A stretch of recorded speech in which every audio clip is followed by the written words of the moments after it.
gente viaggia e va a telefonare col topo barba che sa di pioggia e la 24 ore perduti nel Corriere della Sera,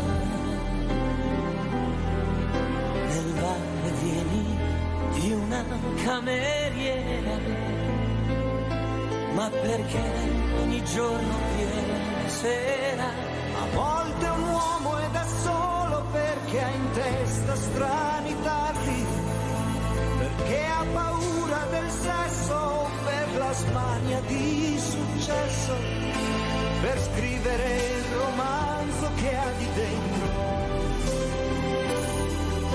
perché la vita l'ha già messo al muro, o perché in un mondo falso è un uomo vero, Dio delle città e dell'immensità. Se è vero che ci sei e hai viaggiato più di noi, vediamo se si può imparare questa vita e magari un po' cambiarla prima che ci cambi lei.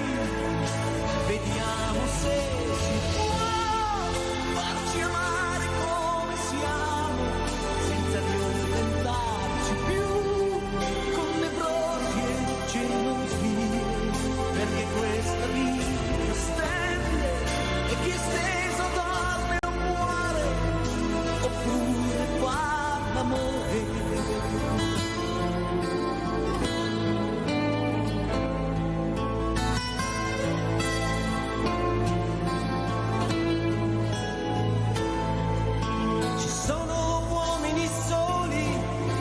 Sete d'avventura, perché han studiato da prete o per 20 anni di galera, per madri che non li hanno mai spezzati, per donne che li han rivoltati e persi,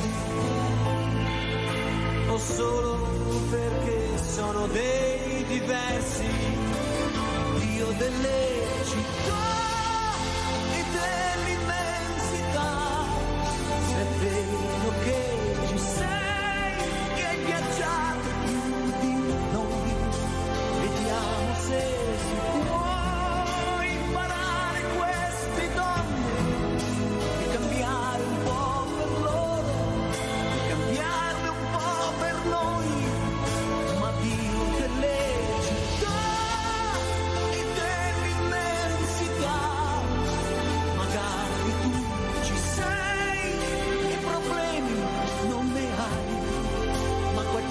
non siamo in cielo, e se un uomo perde il filo è soltanto un uomo solo.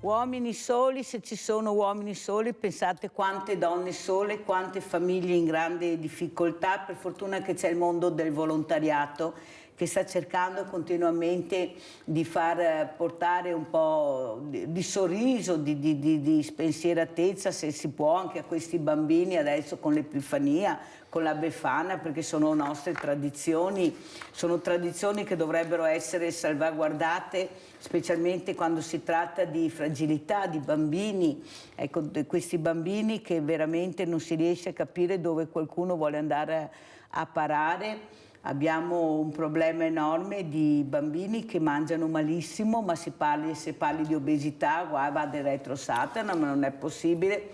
Ma parliamo anche di bambini che devono lasciare le loro case con le loro mamme, perché questi genitori, ecco, sono stati violenti, però sono le mamme che devono uscire con questi bambini dalle loro case. Pensate che mondo stravolto, una cosa pazzesca, ma nessuno ne parla. Cioè parliamo sempre di finanziare queste comunità, per l'amor di Dio, con tutto rispetto, ma sarebbe tempo anche di portare via questi uomini dalle loro case e lasciare queste donne con i loro bambini, che non finirò mai di dirlo, nella loro casa, e mettere in sicurezza questo uomo che non nuoce. Questo è il mio pensiero e lo continuerò a dire, perché lo trovo scandaloso quello che sta succedendo, i soldi che saranno investiti e loro comodamente a casa sui divani, tranquilli, beati, che si guardano la televisione o quello che vogliono. Ne parleremo questa mattina con un ospite graditissimo a Mirella, che è Paolo Bellò, presidente Cooperativa Vita e Lavoro. Buongiorno, grazie e buon anno a Presidente, tutti. grazie di essere Buongiorno. qui,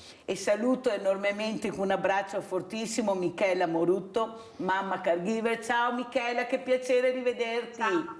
Ciao Mirella, buon anno, tanti auguri a tutti i telespettatori e al suo gradito ospite. Buongiorno a tutti. Grazie. Allora Michela, io partirei proprio da te, dopo quello che ho detto, queste donne sempre in difficoltà, sempre che devono arrampicarsi sugli specchi per poi scivolare, perché tante panchine, ma se non c'è il dopo panchina cosa facciamo? Ecco, dal tuo osservatorio cosa stai vedendo e come sta andando, che adesso spiegherai per chi non ti conosce. Noi Michela in tanti la conoscono già, una donna tosta, una madre combattiva, una moglie ancora di più, che si è ritrovata con un grande problema che adesso spiegherà. Prego Michela.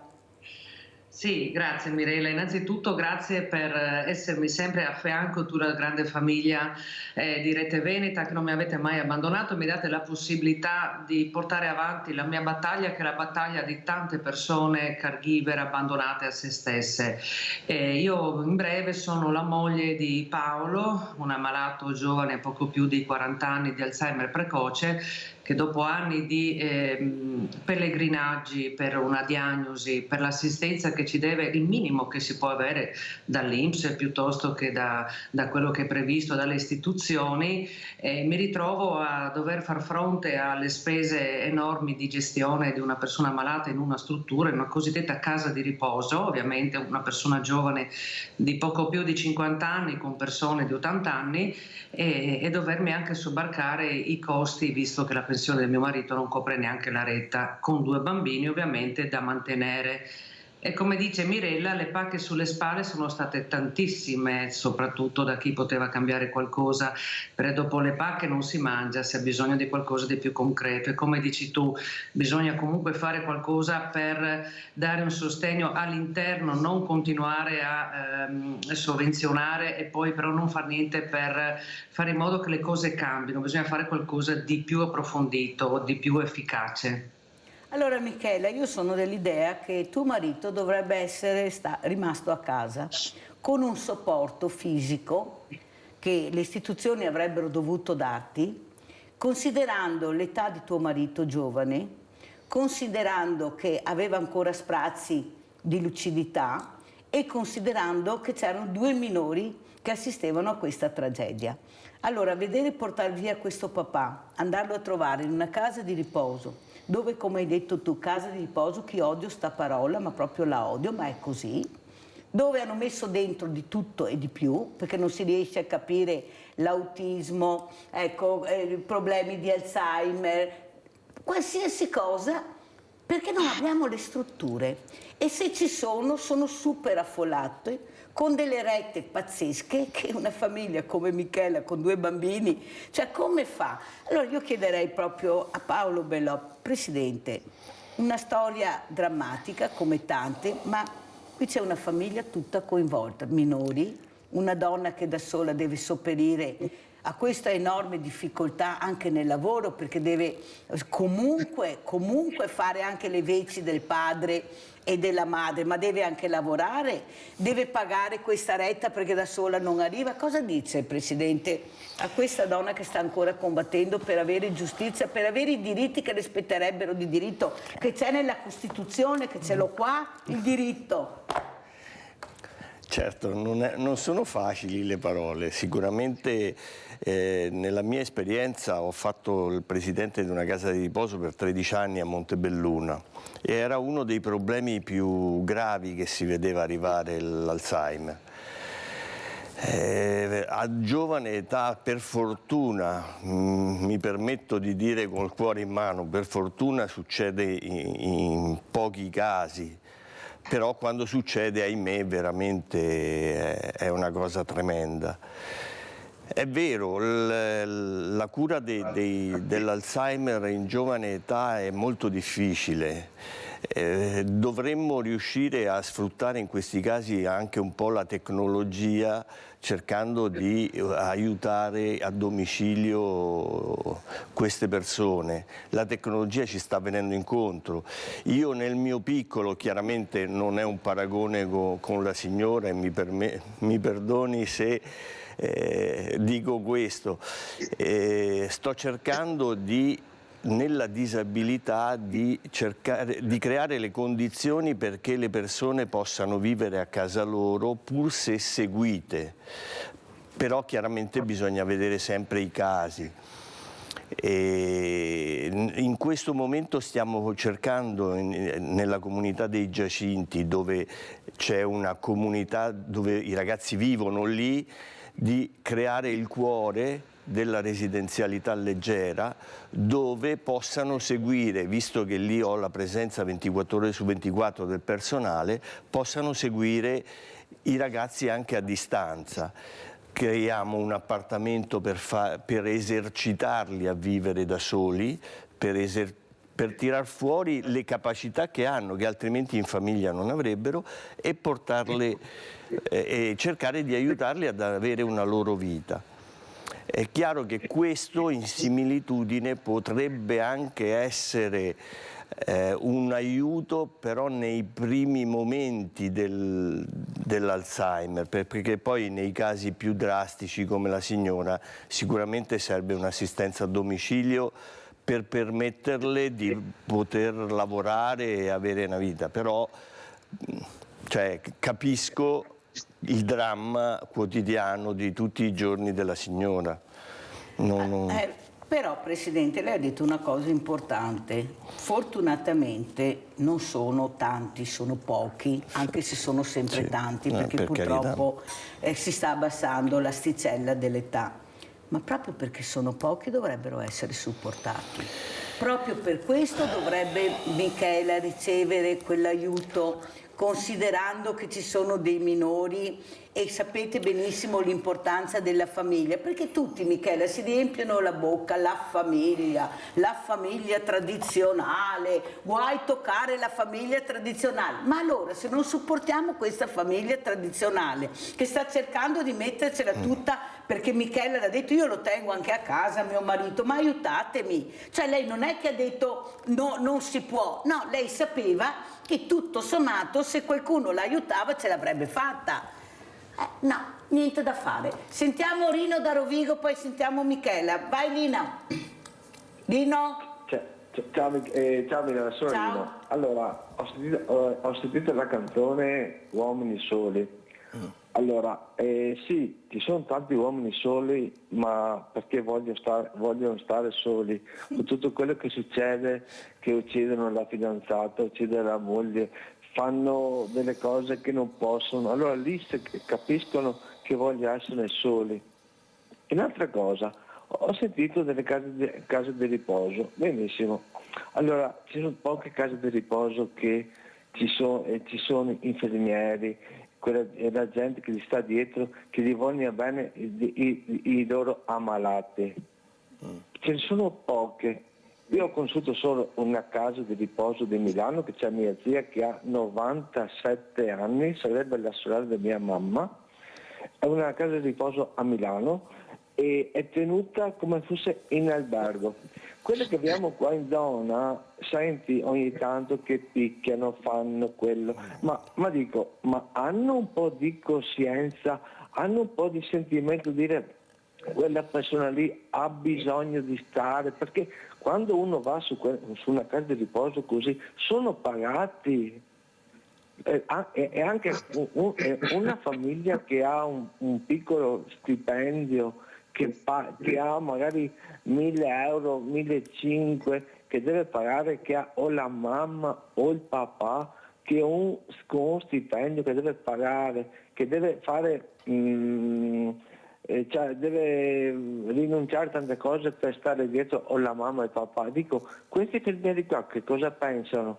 Vorrei sapere cosa pensano, perché per darli a pagare bisogna fare rinunciare.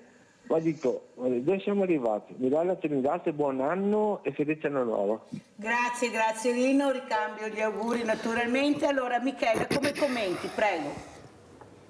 Ma ha ragione veramente Rino per quello che dice. Cosa bisogna fare quando si ha uno stipendio solo da impiegata, voglio dire, perché non sono una professionista? Bisogna fare delle rinunce. Quando un marito ha 1.800 euro fra pensione e accompagnatoria, però la retta costa 2.000 euro e ovviamente nel mentre devi comprargli dei sussidi, quello che gli può servire, rasoio elettrico piuttosto che il pigiama, perché sto povero uomo continua a dimagrire e non mi piace neanche vederlo qui vestiti di 30 misure fa, insomma, che non è neanche dignitoso e decoroso. E come si fa a mantenere due bambini che adesso hanno 14 e 10 anni, ovviamente, che hanno tutte le loro esigenze scolastiche, extrascolastiche? Bisogna fare delle rinunce, bisogna fare in modo che la persona che assiste, quindi io sono una caregiver, anzi non sono più una caregiver, perché dicono tuo marito è accomodato in una RSA, casa di riposo, ripeto, voglio dire, e tu sei a casa felice e tranquilla. Invece non è così, perché devo lavorare, mi sono trascurata, Mirella fra un mese a quest'ora avrò un ginocchio buono perché mi devo far operare ovviamente, e quindi con tutta una serie di problematiche che se non ho i miei genitori e pochi fidati amici nessuno viene a risolvermi, quindi si fanno i cosiddetti salti mortali e con due bambini piccoli da mantenere, io che sono disabile, non è corretto, perché avrei bisogno di un supporto. I numeri, come dice il dottor Paolo, sono pochi, ma sono in netto aumento e sono numeri che fanno paura, soprattutto quando si parla di Alzheimer o demenza precoce a 65 anni, ma a 65 anni non si è anziani, si lavora fino a 70, quindi bisogna un attimino vedere anche l'età per dire precoce o meno, perché qua purtroppo si muore lavorando e le malattie avanzano. E hai spiegato molto bene, ma Michela, a livello amministrativo, anche da parte del comune, da parte della regione, tu so che avevi cercato anche di creare un'associazione, sei andata a Roma, Mattarella ha premiato anche tuo figlio, il presidente, ma noi siamo bravi a dar premi, medaglie, ma non è di quello che tu hai bisogno veramente di essere supportata psicologicamente, ma soprattutto economicamente, è quello che qualcuno non riesce a capire. Com'è la situazione, Michela? Guarda, la situazione è rimasta invariata, sai Mirella, perché purtroppo ci si affida al buon cuore delle persone, come in questo caso al tuo buon cuore e tutta la famiglia di Rete Veneta che ci hanno molto aiutato, e il comune però se vede che tu hai degli aiuti esterni dice beh, se hai questo aiuto lo devi dare a tuo marito e tu devi garantire.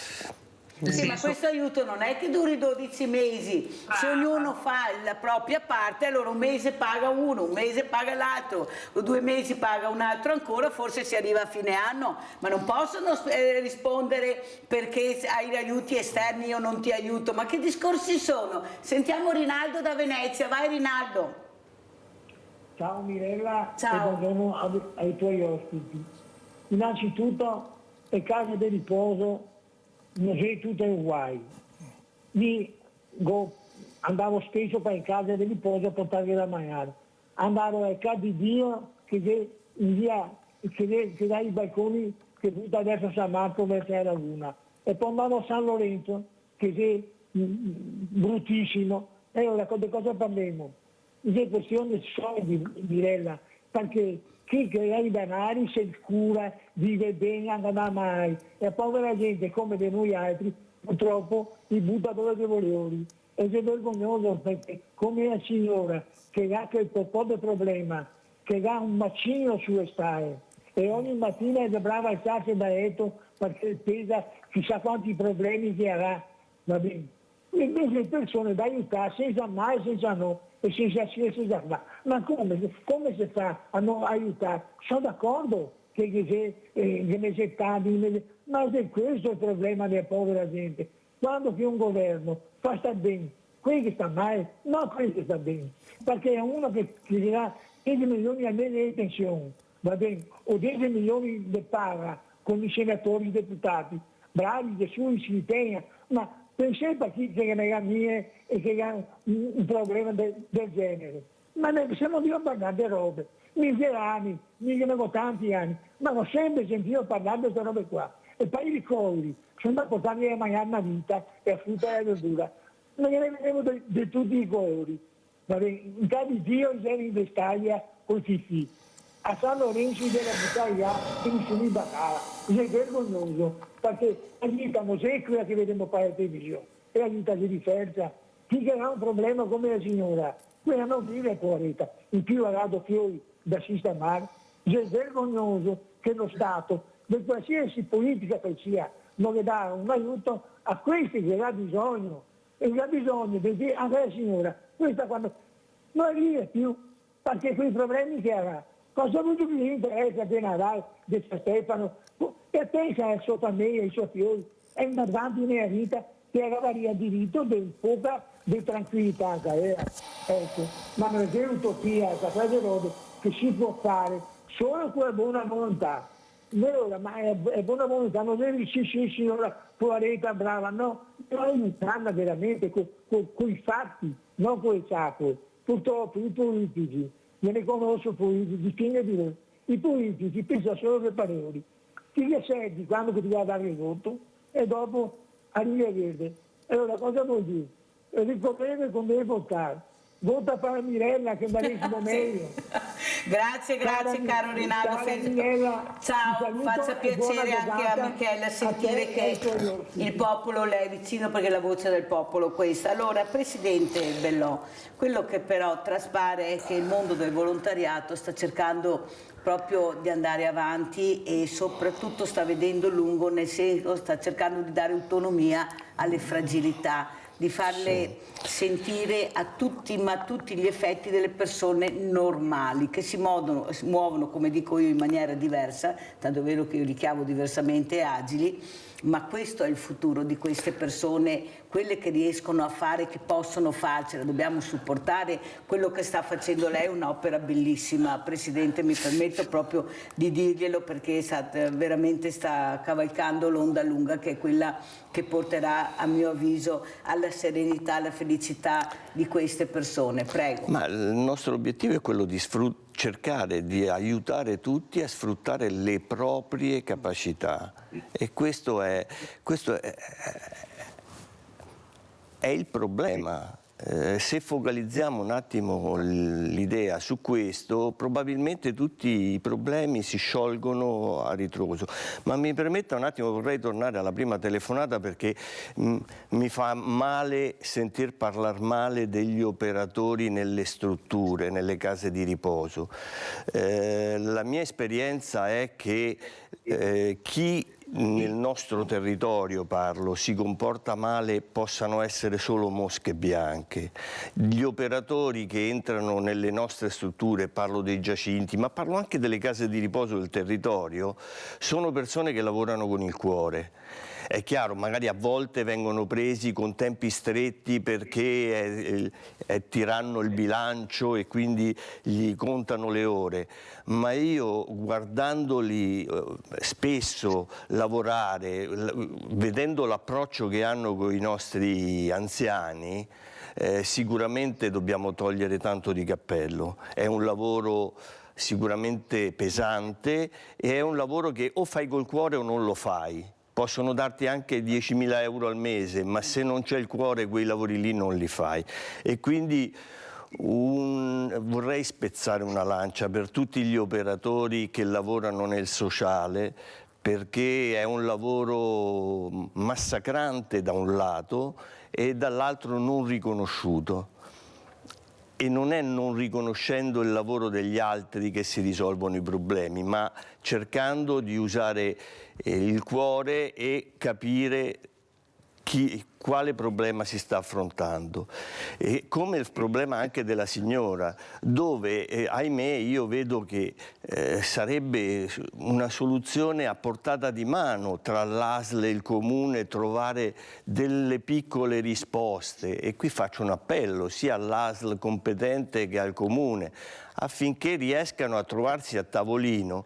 Parliamo sempre di valutazione multidisciplinare, no, territoriale, e quando in queste risposte è qui che dovrebbero scendere in campo. Io le vedo nella disabilità, per carità, non sono dentro alle valutazioni nel campo dell'Alzheimer, ok, però vado in similitudine, la volontà è risposta. Luisa, ciao Luisa. Ascolta, saluto anche il tuo ospite. Senti, io capisco quella signora che ha il marito, mi viene anche da piangere, in casa di riposo. Io la capisco, poverina, che non ce la fa, perché stessi problemi li ho io. Io ho mio marito che è in casa di riposo, assolutamente al mese. Io sono pensionata, mio marito è pensionato, tira l'accompagnatoria, tutti i soldi che prendo me ne vanno in casa di riposo, 2.700 euro al mese.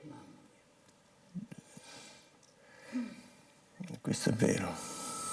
Luisa, sei ancora in linea? È una vergogna, perché adesso io va bene, sono sola, devo mangiare. Io sono sincera, io ho 2 o 3 soldi messi via, io prendo sempre su soldi per andare avanti. Se mi trovo senza soldi, cosa faccio?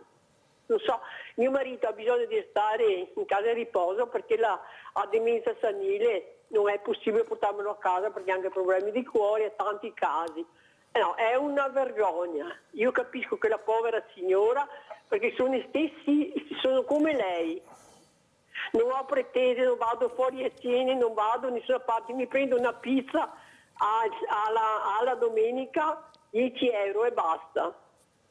Cioè, è una vergogna, comunque. Grazie Luisa, vedi, non è in quanto la vergogna il costo della retta, è che questo costo deve supportarlo questa famiglia, questa donna da sola, ecco, hanno lavorato una vita, si sono messi via 2 soldini, arriva sta malattia tremenda e vedi che tutto devi rimboccarti le maniche e rimettere in discussione tutto quello che hai seminato, perché non basta più. Cosa vuoi dire, Michela, anche rispetto a quello che ha detto il presidente Bellò? Ma allora il discorso è sempre quello: i soldi non danno la salute ma rendono agevoli anche le malattie. Su mio marito, sul fatto di fare queste equipe, io batto sempre perché proprio il direttore generale della mia ASL riceve messaggi in continuazione, adesso ci dobbiamo ritrovare. Su mio marito hanno fatto un bel vestitino, comprese tutte le attività che poteva fare perché era giovane, un vestito che ha portato per pochissimo. Loro si appellano al discorso del Covid, ma non c'è stata la volontà di dare la possibilità a questa povera persona di fare qualcosa per i suoi figli, di sentirsi vivo, cioè di essere stato lasciato là. E purtroppo poi quando si parla sia con gli operatori sia a volte anche con i medici, ma cammina, ma si comporta così, io intanto dico, ma sanno con chi hanno a che fare, sanno cosa vuol dire avere una demenza, cioè trovo una impreparazione di fatto che... Vai Michela. Si devono dare i farmaci per tenere le persone calme, invece le persone hanno bisogno di essere supportate con altre terapie che non siano solo farmacologiche, ci possono essere altre cose, che vedere un uomo di 52 anni imbalsamato perché deve stare buono come un bambolotto, non è possibile, Mirella. Io mi batto anche questo, sulla poca preparazione, se non addirittura assente. Presidente, sta dicendo una verità veramente cruda, nuda e cruda, Michela, ma come? I psicofarmaci per tenerlo tranquillo, tranquillanti, perché deve stare fermo, ma non si può, sono altre le cose che si dovrebbero fare. È vero, a volte succede e questo sicuramente mi vede partecipe. La comodità di tenerlo sedato magari perché così costa meno a livello lavorativo. Per fortuna io spero che queste realtà siano poche e che ci sia la vicinanza di tutti i cari o i familiari o gli operatori stessi che vadano contro questo tipo di soluzioni. Tutto sta nella sensibilità delle persone.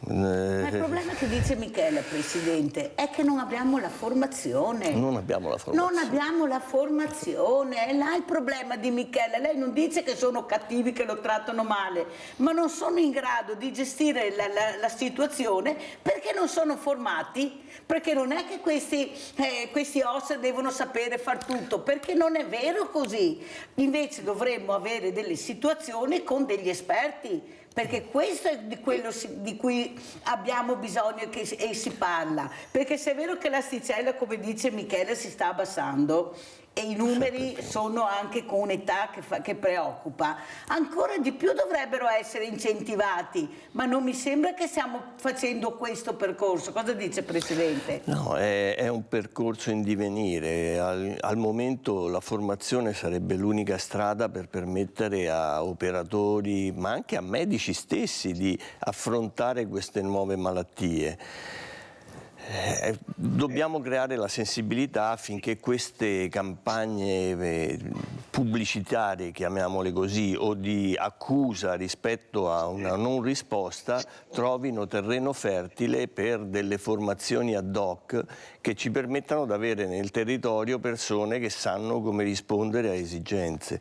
Io mi ricordo che quando in Casa di Riposo si parlava dei primi casi d'Alzheimer, la cosa più importante anche con associazioni era fare cultura anche nelle famiglie degli ammalati affinché sapessero come rispondere per alleviare. Qui adesso però stiamo correndo dietro alla malattia e dovremmo riuscire ad anticiparla creando una base di formazione lato medici, lato tutto il personale sanitario che è chiamato a rispondere, per trovare delle risposte più adeguate a questi casi che veramente sono una piaga sociale di fatto. Abbiamo Raffaella da Paese, poi andiamo in pubblicità. Ciao Raffaella, ben arrivata. Ciao Mirella, buongiorno ai tuoi ospiti. Io volevo intervenire perché concordo con quello che ha espresso Michela fino ad oggi e fino a questo momento. Io vivo la disabilità in un'altra fascia d'età, però c'è un problema a livello organizzativo. Le valutazioni del soggetto fragile purtroppo sono composte da persone che non si è capito quale formazione hanno di fronte alla disabilità che si presenta, considerando che noi famiglie, quando andiamo a fare le valutazioni, portiamo l'impossibile di carte sanitarie. Purtroppo c'è una risposta che non è da sempre una risposta, perché il disabile nel momento in cui viene diagnosticato la malattia ha la risposta dai 18 ai 65 uguale. Manca una risposta in termini di formazione e non è che io sono contro i vostri ospiti, ma è proprio una cosa che io ho visto come mamma a livello di operatori, perché le disabilità sono differenti. I bisogni per alcuni aspetti potrebbero essere uguali, ma le figure devono essere formate. Io posso parlare di una fascia adolescente dove sto lottando molto perché le risposte non siano uguali ai 65 e a me spaventa molto se a me succederebbe qualcosa. Il concetto che cos'è? Che abbiamo punti di vista differenti che non si incontrano mai. Perché? Perché nei tavoli dove si va a parlare, credo che Michela non sia stata ascoltata da chi va a parlare in quei tavoli, esattamente come capita a me.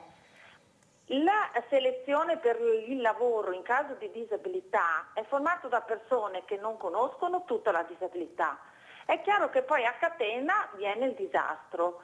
Che cosa ne pensano i vostri ospiti? Grazie Mirella, buona giornata e buon anno a tutti. Ciao cara Raffaele, un abbraccio a te e a tutta la famiglia meravigliosa che hai, però adesso andiamo in pubblicità, poi risponderemo a Raffaella.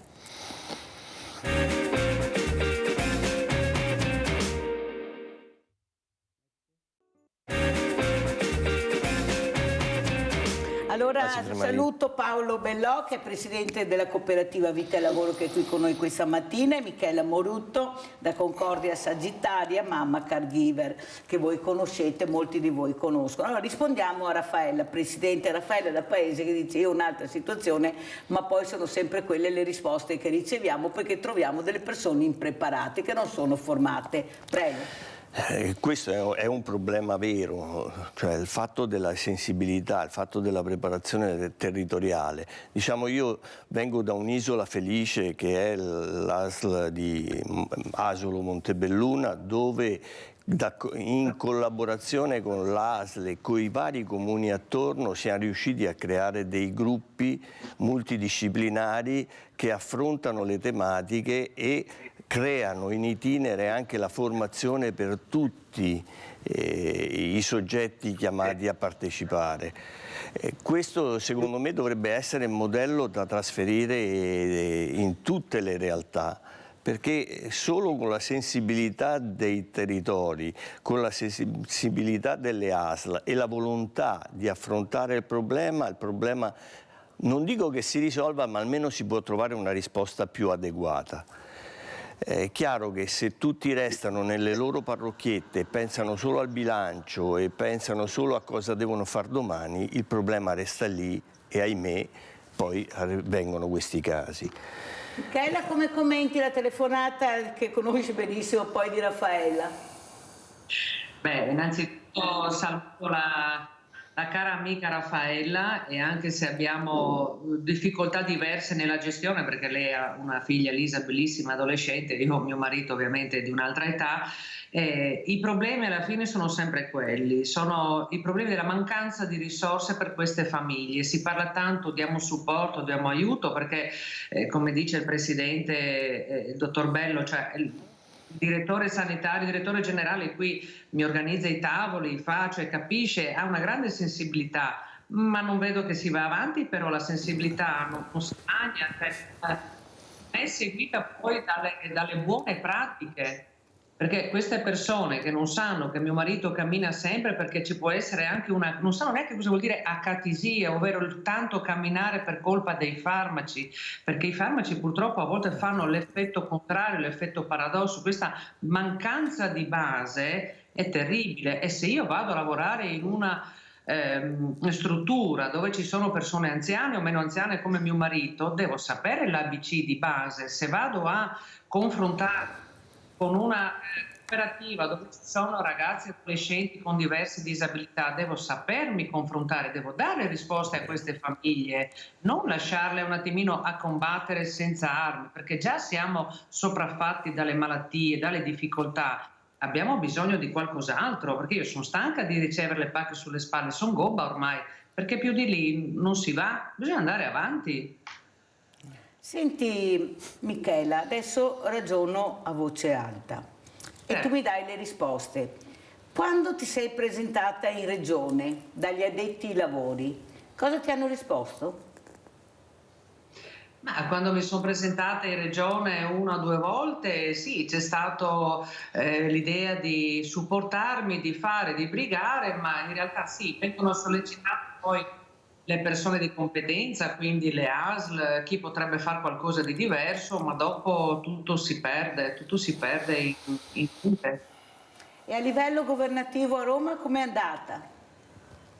Ma guarda, quando siamo stati dal presidente Mattarella, più di dare il premio a mio figlio, grandissima cosa, un grandissimo, enorme piacere, neanche il biglietto del treno ci hanno pagato, vabbè, non importa. Io ho parlato anche con l'ex ministro delle disabilità, mi ha detto: signora, mancano le leggi, ma io da Concordia Sagittaria e provincia di Venezia non posso fare le leggi, ci dovrebbe essere qualcun altro che ha questo compito e che viene stipendiato per fare queste cose. Allora Michela, adesso sai che io faccio le riflessioni a voce alta, allora vi dico io come stanno le cose, che non gliene frega niente, né del marito di Michela, né della figlia di Raffaella, e di tutte le situazioni che si presentano ai loro occhi in questo momento, perché in questo momento ci sono degli interessi che vanno proprio nel percorso del business. Se questo soggetto, questo numero, no persona, perché per loro non sono persone, sono dei numeri, mi porta ad arrivare a una visibilità, a dei numeri consistenti per una mia rielezione o per una futura poltrona, allora posso anche avvicinarmi a questo caso, a questo soggetto. Se questo soggetto non mi porta a niente, non me ne può fregare di meno, perché la mia priorità adesso è arrivare politicamente in alto, avere delle poltrone. Se qualcuno dice che non è vero, mi chiami, il mio numero ce l'avete, ditemi che non è vero quello che dico, perché io sono stanca di essere presa per i fondelli, di avere queste pacche sulle spalle che non gliene frega niente a nessuno, a noi proprio della pacca non ce ne frega niente, e soprattutto di mettere persone competenti. L'ho detto anche ieri al segretario di Forza Italia, il sindaco di Conegliano Fabio Chiesa, gli ho detto: smettetela come segreterie di mettere trombati in Europa, di mettere persone che non sono formate a livello sociale anche come assessori, perché non ne possiamo più. Il sociale dovrebbe essere proprio un settore così delicato, con una professionalità incredibilmente alta, perché stiamo parlando di fragilità. Non gliene frega niente, ha ragione quando Rinaldo dice attenzione quando si va a votare, perché questi ci stanno prendendo per i fondelli tutti quanti, non ce n'è uno che non si salvi, perché Michela, e ve lo posso assicurare, con Raffaella e con tante persone che ho conosciuto, hanno bussato a tutte le porte, e quando sono uscite erano umiliate, avvilite, sfinite per l'incompetenza, per la protervia, per la strafotenza, quando hanno aperto queste porte. Sbaglio? È così, Michela?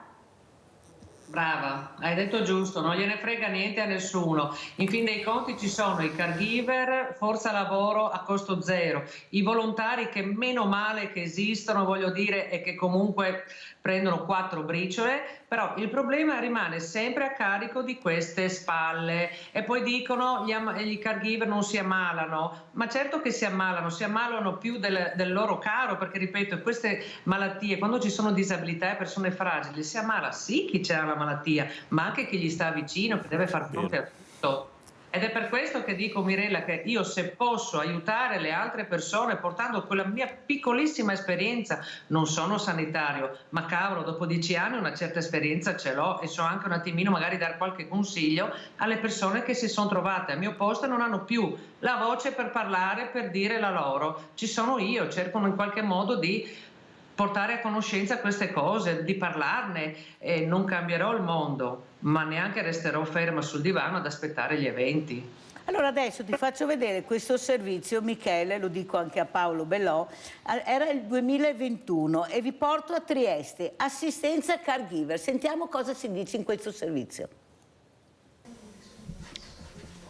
L'80% dell'assistenza fornita al 1 milione di italiani affetti da demenza senile o morbo di Alzheimer è in capo ai loro familiari. Nessun sistema sociosanitario potrebbe esistere a lungo senza questo contributo. Per venire in qualche modo loro incontro, 5 anni fa l'associazione De Banfield, da 30 anni impegnata sul fronte dell'assistenza agli anziani, ha dato vita alla Casa Viola. Qui si cerca di dare un sostegno a 360 gradi a questi familiari, provati molto spesso dalla fatica dell'assistenza quotidiana ai loro malati. Casa Viola è stata al centro di un'imponente ricerca che ne ha analizzato la preziosa attività, partendo soprattutto da una serie di numeri. Noi siamo attualmente in contatto con 875 persone. Di questi 623 sono caregiver di persone con demenza. Gli altri sono tutti enti, associazioni, istituzioni con cui siamo in contatto e in collaborazione continua, proprio sviluppando sempre nuovi progetti. Ne è emerso un quadro per certi aspetti già noto a chi si occupa di problematiche relative alle malattie cognitive, compreso lo stato di salute emotiva, appunto di quelli che molti chiamano caregiver. Anche fra i nostri caregiver c'è un livello di stress molto alto, quindi questo conferma che prendersi cura di qualcuno con la demenza è estremamente faticoso e impegnativo, non solo dal punto di vista fisico ma anche dal punto di vista psicologico. L'identikit del caregiver tipico è presto fatto: donna over 60, figlia o moglie di un malato, è stressata per tutta una serie di ragioni. soprattutto nella parte del sentirsi isolati, nell'avere difficoltà a trovare delle risposte a quello che sta succedendo e nella mancanza di tempo assolutamente per se stessi. Casa Viola si mette a loro disposizione organizzando iniziative in cui le esperienze vissute da altre persone nella stessa situazione diventano strumenti per maturare una serie di comportamenti utili per affrontare una prova fra le più difficili. È un'esperienza nuova, non nelle singole attività che si fanno, ma nel fatto che vengono date concentrate tutte in un luogo. Le persone possono venire qui, essere formate, essere aiutate, ritrovarsi tra di loro, superando anche la solitudine in cui spesso si trovano nella loro esperienza.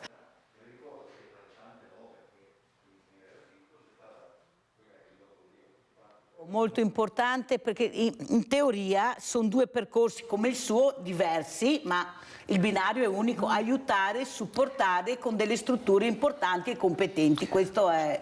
Strutture importanti e competenti, ma non chiuse all'interno di quattro muri, ma che poi abbiano le aperture a raggiera verso le realtà personali di ogni persona, la propria abitazione. Ognuno di noi vuole abitare a casa propria, dal bambino al novantenne finché ha incognizione di causa. Questo non significa che le case di riposo siano non necessarie, perché esistono alcune patologie dove l'internalizzazione, parlo io che ho mia mamma che ho dovuto metterla in casa di riposo, ma perché arrivi a un certo punto che le patologie sono troppo onerose.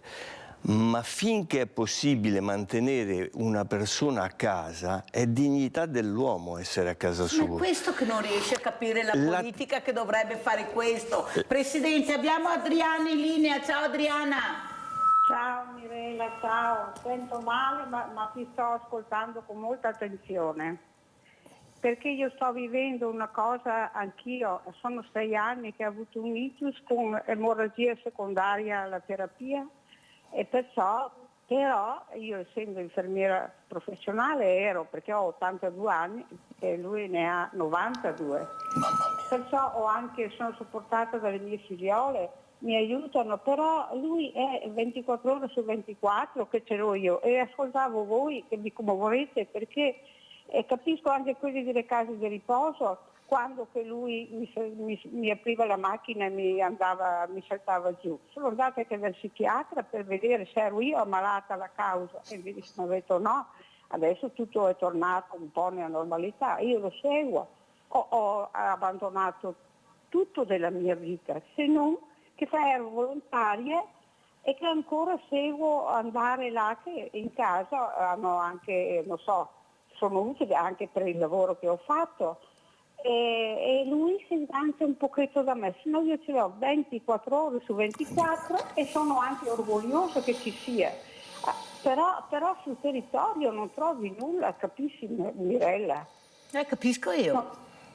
Ma hai anche sentito cosa ho detto, Adriana? Che non gliene frega niente, perché sennò avrebbero veramente avrebbero supportato questi casi, sono tanti, ma non vedi che di cosa stanno parlando in questi momenti? Di colate di cemento, di infrastrutture che non gliene frega niente a nessuno, e poi si riempiono la bocca: gli italiani vogliono questo. Ma quali italiani? Ma li avete ascoltati gli italiani? Ma vergognatevi, ma dovete vergognarvi. Vai Adriana.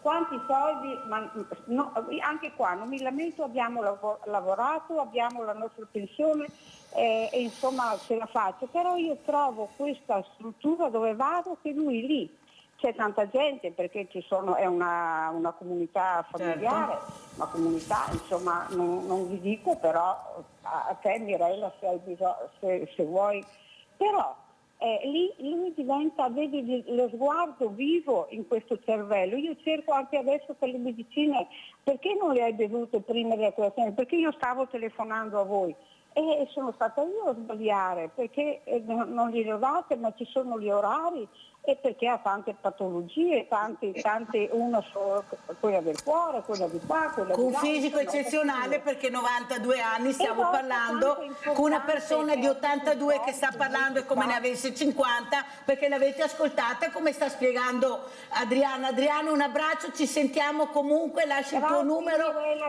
Grazie a te, cara Adriana. Grazie a te veramente. Presidente, veramente io sono arrabbiata nera, di più. Non nera, sono come il carbone, perché veramente io tutte le mattine che ricevo queste telefonate e poi abbiamo sti politici che fanno finta di prendere nota, di scrivere, poi non succede mai niente, perché i vertici alti non sono ascoltati, ma ho tante cose. Sì, ma comincia da una cosa e poi vai avanti. Dovrebbero fare questo o sbaglio? Certo. No, mentre sentivo i problemi nella mia mente stavo cercando una soluzione. Dico, ma possibile? Abbiamo tanti social che vengono sfruttati in maniera becera, no? da malfattori, e non riusciamo invece a sfruttare la tecnologia per andare incontro a queste situazioni che... Pensi alla vecchietta dell'altro giorno che vedevo in televisione che ha chiamato i carabinieri perché si sentiva sola. Dico, è possibile che la tecnologia non si riesca a crearla in maniera... No, Presidente, no, dirmi questo proprio tu. Perché? Adesso ti do del tu, perché siamo volontari.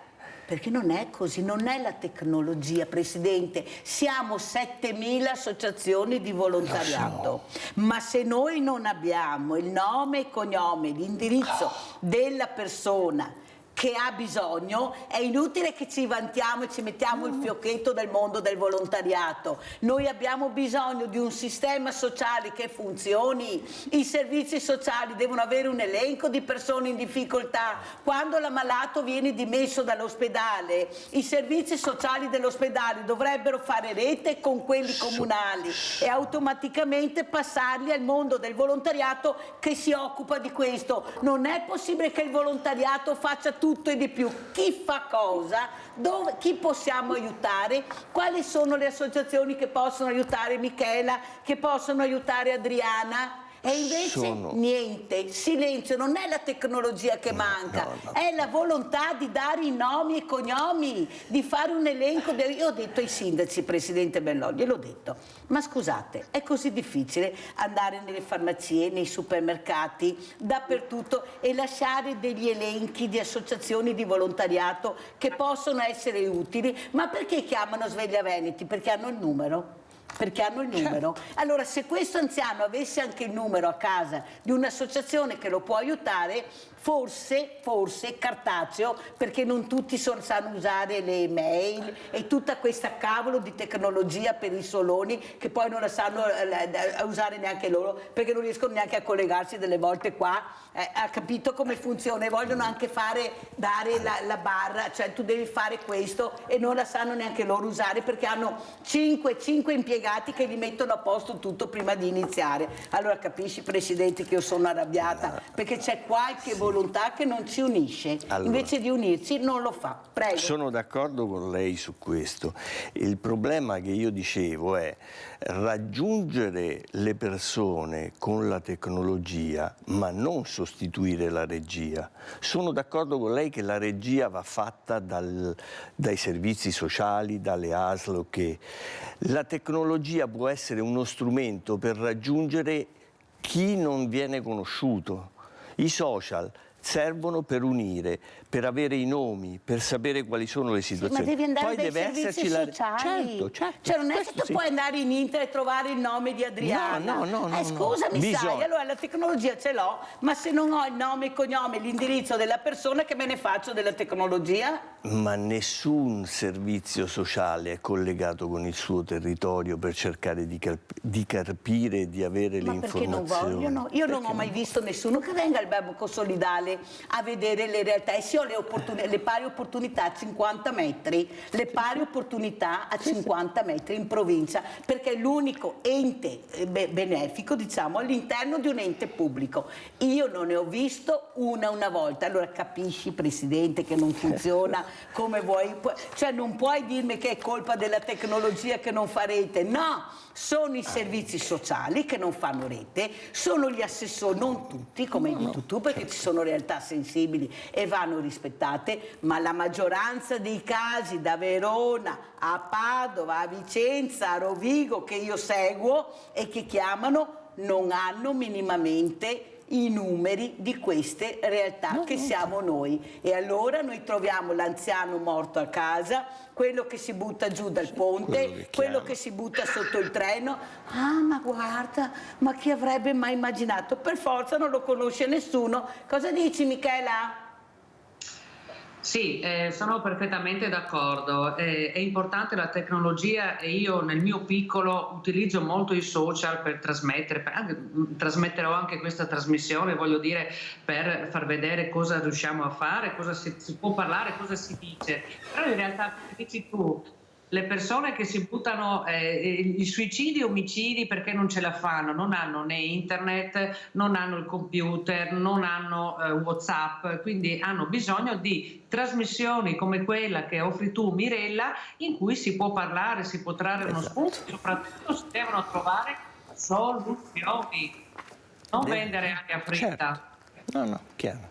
Prego Presidente, vai. È vero, devono trovare soluzioni. La regia sicuramente deve essere dei servizi sociali e delle ASL, non c'è dubbio su questo. La tecnologia può essere un aiuto per trovare per mettere a conoscenza che c'è questo disagio e per recepire il disagio e trovarne una soluzione. Ma è chiaro che la regia è sempre dell'uomo, al 9000 non esiste. Specialmente nel nostro settore. È chiaro che la vecchietta che chiama i carabinieri, probabilmente se l'ASL, se quell'entità avesse avuto una regia, poteva mandarci dei volontari o dei ragazzi o qualcun altro. Ma neanche il mondo del volontariato che si riempie la bocca, quello grosso. Io l'ho avuto qua e porto l'esempio e lo sanno a casa, di un'anziana sola, a casa, con problemi gravi di salute, che aveva la caldaia rotta proprio l'anno scorso. Era il freddo, con cappelli, maglioni, pantaloni, poverette, ha chiamato Sveglia Veneti. Al martedì aveva la caldaia che funzionava. Perché siccome era una casa dell'Ater, ho chiamato il Presidente e giustamente il Presidente mi ha detto: ma se io cambio la caldaia a questa signora, la devo cambiare a tutti quanti la caldaia che hanno la caldaia rotta. Allora Mirella, grazie a questa grande famiglia, ha preso la caldaia, l'ha comprata e l'ha portata. C'era un presidente di un'associazione importantissima, gli ho detto per cortesia, riesci a fare da tramite, andare a trovare la persona, portargli la borsa della spesa una volta alla settimana, portarla a fare una visita perché è proprio sola. Chi li ha visti? No, bisogna anche dirlo, perché sono bravi a venire qua a dare i numeri, 500 pulmini, 8000 volontari, giovani, hanno tutto e di più. E poi chi li vede? Chi li vede? Allora capisci che abbiamo i campanili anche tra di noi, il campanile alto, che dovrebbe essere quello che funziona di più, che non vuole fare la fusione con gli altri campanili, perché sennò perde la visibilità. E allora io ieri ho detto cosa ho preso del 5 per 1000, ditemi quante persone, quante associazioni dicono cosa ho preso del 5 per 1000, tutti si imbosca i soldi, dove vanno a finire questi soldi, cosa fanno? Dovrebbe esserci trasparenza anche su questo, perché sono soldi delle persone che ci danno e che vanno fatti vedere, vanno fatti vedere. Questo sicuramente. Diciamo, mi lasci essere sognatore. Io auspico che anche gli stimoli che dà questa trasmissione faccia fare delle riflessioni agli addetti ai lavori sul fatto di dover essere titolari di una regia del terzo settore, delle necessità, e sfruttare dalle associazioni, ai volontari, agli addetti ai lavori su come meglio rispondere ai singoli. Ormai dobbiamo lavorare sui singoli. Adesso mi fai arrabbiare, ma se abbiamo un'associazione che dovrebbe fare questo, che si chiama Volontari Insieme. Cosa vuol dire la parola volontari insieme? Volontari insieme vuol dire che unisce i volontari per cercare di arrivare alle fragilità. È inutile che mi mandi la cartina o la locandina sulla menopausa. Cioè non ci siamo, hai capito che noi, ma queste cose vanno dette, ma chi se ne frega della locandina signorina della menopausa, lasciala fare a chi di dovere, che abbiamo l'associazione che si occupa di questo. Tu cerca di metterci in rete, fai dei tavoli dove ci confrontiamo, portiamo i casi che abbiamo sentito. E no, perché non veniamo invitati, perché la forma, loro vogliono la forma, non il contenuto. Cioè, ma come ti poni? No, sei aggressiva, Cristo? Certo che sono aggressiva. Dopo anni e anni e anni, cosa devo? Anche la forma vuoi? Tu che non capisci un fico secco, che intanto che ti parlo ti muovi i capelli perché devi andare dal parrucchiere? Capisci che non ci siamo proprio, e queste cose vanno dette, perché se stiamo zitti, guardate che il nostro silenzio è quello che ha ucciso il nord-est, è stato il nostro silenzio, il mio nuovo combatto, ho paura di parlare, ho paura di tutto, perciò sto zitto e mi chiudo in casa. Abbiamo Sergia, vediamo se è ancora viva Sergia da Agna. Sergia? Non ti sento, Sergia. Vediamo se riusciamo a riprendere. Allora, Michela, come ci saluti e cosa vuoi dire? Comunque non ti lascio, sta tranquilla. Stai tranquilla. Qualcosa succederà, te lo prometto, perché veramente, guarda, quest'anno ho deciso che mi muovo. Quest'anno, il 2023, mi sono mossa in un'altra maniera. Nel 2024 voglio muovermi in un'altra maniera. Vediamo, vai. Michela? Allora. Ecco, adesso come ti sento. Saluti? Come allora, ci saluti? cara Mirella, io ringrazio te veramente con tutto il cuore. Vai, Michela, ti sentiamo. Scusa, sento delle voci. Allora, Mirella, io ti ringrazio veramente di non avermi mai abbandonato, e mi dispiace che tante volte, essendo sempre a lavorare, non posso partecipare. Questa settimana, Dio piacendo, sono a casa in ferie e ovviamente mi sto curando anche la schiena perché non riesco a camminare, ma non importa. Io vorrei che la trasmissione come la tua venisse trasmessa sulle reti nazionali, ovviamente, ma quando si dice la verità non va bene a nessuno, quindi bisogna guardare più la forma che l'essenza. Io ti ringrazio veramente sempre con tutto il cuore, speriamo che continuiamo a sognare come dice il Presidente, ma purtroppo quei sogni sono stati infranti da tanti anni, quindi abbiamo bisogno di andare sul sodo, sulle cose reali, e cerchiamo che veramente prima o poi... Ascolta, come sta Paolo? Come lo vedi Paolo, Michela? Allora, Paolo purtroppo si sta spegnendo, pesa meno di 50 kg e purtroppo spesso e volentieri è come un bambolotto, perché bisogna comunque tenerlo sedato, secondo i più, perché non c'è personale magari per cercare di parlargli, di stargli vicino, oppure dice non guarda la TV, ma tu non puoi metterlo davanti alla TV, devi stare lì con lui, interagire in qualche modo. Quando ci siamo noi, lui in qualche modo parla, farfuglia, canta, dice qualcosa, però bisogna un attimino dare dignità a queste persone e non renderli tutti schiavi del farmaco. Ascolta Michele, i tuoi figli come reagiscono quando lo vedono? Ecco, cosa noti? Ma i miei figli vedo un attimino che stanno sulle loro, sinceramente, perché probabilmente hanno perso, come tutti noi, le speranze, stanno vivendo veramente la realtà, ed è brutto vedere un papà che si spegne e loro che si sentono completamente impotenti, perché io li vedo che sono molto, molto spenti, non chiedono più tante cose, stanno nel loro silenzio, probabilmente in attesa non so di cosa, ma è terribile. Hai fatto bene a dirlo comunque, Michela, perché pensate a livello psicologico, anche se non parlano questi bambini, questi ragazzi, cosa stanno vivendo, perché per loro era un mito il loro papà. Io mi ricordo, ecco, quando tu raccontavi che lo aiutavano a mettere i calzini, che lo prendevano, lo portavano assieme a portare le immondizie, ecco, per farlo muovere. Guarda, il Presidente sta rabbrividendo, ma è la verità di questa famiglia. Una famiglia che assolutamente va supportata. Un grande abbraccio Michela e grazie di essere stata con noi. Presidente, come saluta Michela? Vediamo cosa ti dice il Presidente. Allora, io so che è dura, so che io è 30 anni che sono nel terzo settore, casi duri come quello suo, alcuni ne ho dovuti sentire. Dico ho dovuto perché sono cose che non si vorrebbero mai sentire. Io auspico che questa trasmissione sia un po' da stimolo per il pensiero degli addetti ai lavori, di chi deve avere la titolarità della regia di queste cose. Io metto la mia cooperativa nelle condizioni di poter pensare a domani a cosa si può realizzare. Spero che anche questa trasmissione sia da stimolo e voglio sperare che il 2024 che adesso ci arriva, il 2025 siano anni in cui passato il barlume della pandemia si possa riflettere un po' più sulle necessità delle fragilità, qualunque esse siano, e si possa trovare delle risposte. Sono convinto che si può, perché è solo una questione di volontà. Sono d'accordo che si può volere. La volontà secondo me è più forte del business, dell'economia, perché comunque ognuno di noi ha qualcuno che sta male, ognuno di noi è, e quindi di necessità virtù, dicevano una volta. Io sono fiducioso e metto tutto me stesso per cercare di realizzare quel pochissimo che riesco a fare. Grazie, grazie. Salutiamo anche Paolo Bellò, Presidente Cooperativa Vita e Lavoro. Grazie anche a Michela Morutto. Pubblicità. Questo io sono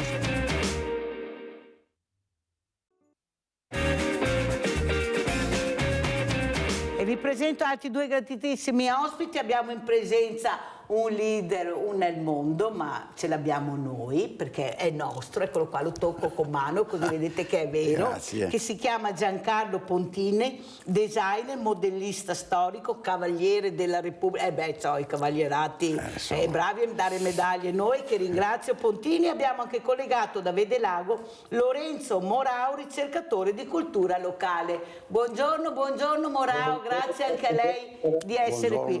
Allora, voi vedete delle scarpe, no, belle, più bellissime, guardatele bene, fatte da questo artigiano. Allora, la passione, quando è nata sta passione e quando ha scoperto di avere questa creatività, questo designer dentro di lei che poi si è sviluppato in questa grandissima azienda? Prego. Allora, innanzitutto un grazie per l'attenzione, per il servizio che la mitica Mirella porta sempre avanti ma mi sembra, visto che siamo al terzo giorno dell'anno, augurare un buon anno a tutti i vostri telespettatori. Allora, praticamente andiamo per gradi, perché qua sopra il tavolo c'è ben oltre 40 anni di attività e di storia. Quindi Pontini Giancarlo sono io, montebellunese, anche se risiedo e ho lo studio a Cairano San Marco. Fin da piccolo comincio come facevamo una volta e come ci hanno insegnato i nostri vecchi, ecco, la gavetta. Oggi nessuno vuole fare la gavetta. Oggi tutti quanti vogliono essere designer, influencer, e dopo mi consentirà qualche secondo in più che voglio soffermarmi su questo. No. Il storico Giancarlo, ma dico storico perché uno che ha oltre 40-45 anni di attività in questo mondo qua, significa che c'è passione, amore, e ho voluto tirar fuori i talenti, perché sia chiaro che ogni essere umano che viene al mondo, il buon Dio ci regala, ci ossequia dei talenti. Purtroppo chi li usa male e chi li usa bene. Io ho cercato di usarlo in questo modo, poiché è la mia passione, e ho voluto di essere di esempio a me stesso, alla mia famiglia, ai miei figli, e soprattutto mantenere alta la cultura scarpara montebellunese. Ci dimentichiamo, cari miei, che Montebelluna è la patria mondiale della calzatura sportiva. Ma aggiungo anche questo, e vi voglio invitare a tutti quanti, nonché in primis a lei, a visitare l'unico museo al mondo della calzatura sportiva che si trova a Montebelluna. E voglio inserirmi già, se posso andare avanti. Ecco, sul tavolo qua vedete alcune creazioni mie, però vorrei cominciare con questa scarpa che ho in mano, e usata, eccola qua, vi assicuro che è anche pulita, ed è firmata Dorina Vaccaroni.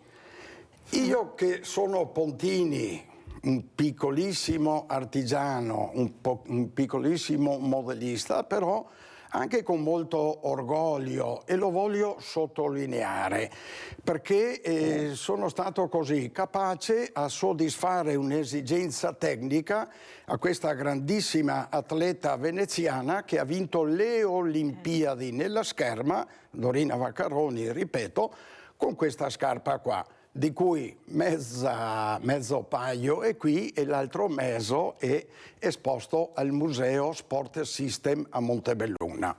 Quindi voglio dire, amore, passione, gavetta, e se oggi sono arrivato a questo, consentitemi che possa essere anche un pizzico orgoglioso, non vanitoso, perché sono due cose diverse, però l'orgoglio di dire ho tirato fuori i talenti e va bene, caro mio, e qui, e assieme a queste altre cose che piano piano andrò a illustrare. Allora Pontini, talento, passione, però nel DNA di Pontini, e spero anche nei figli, c'è questa creatività, perché questa scarpa non nasce a caso. No.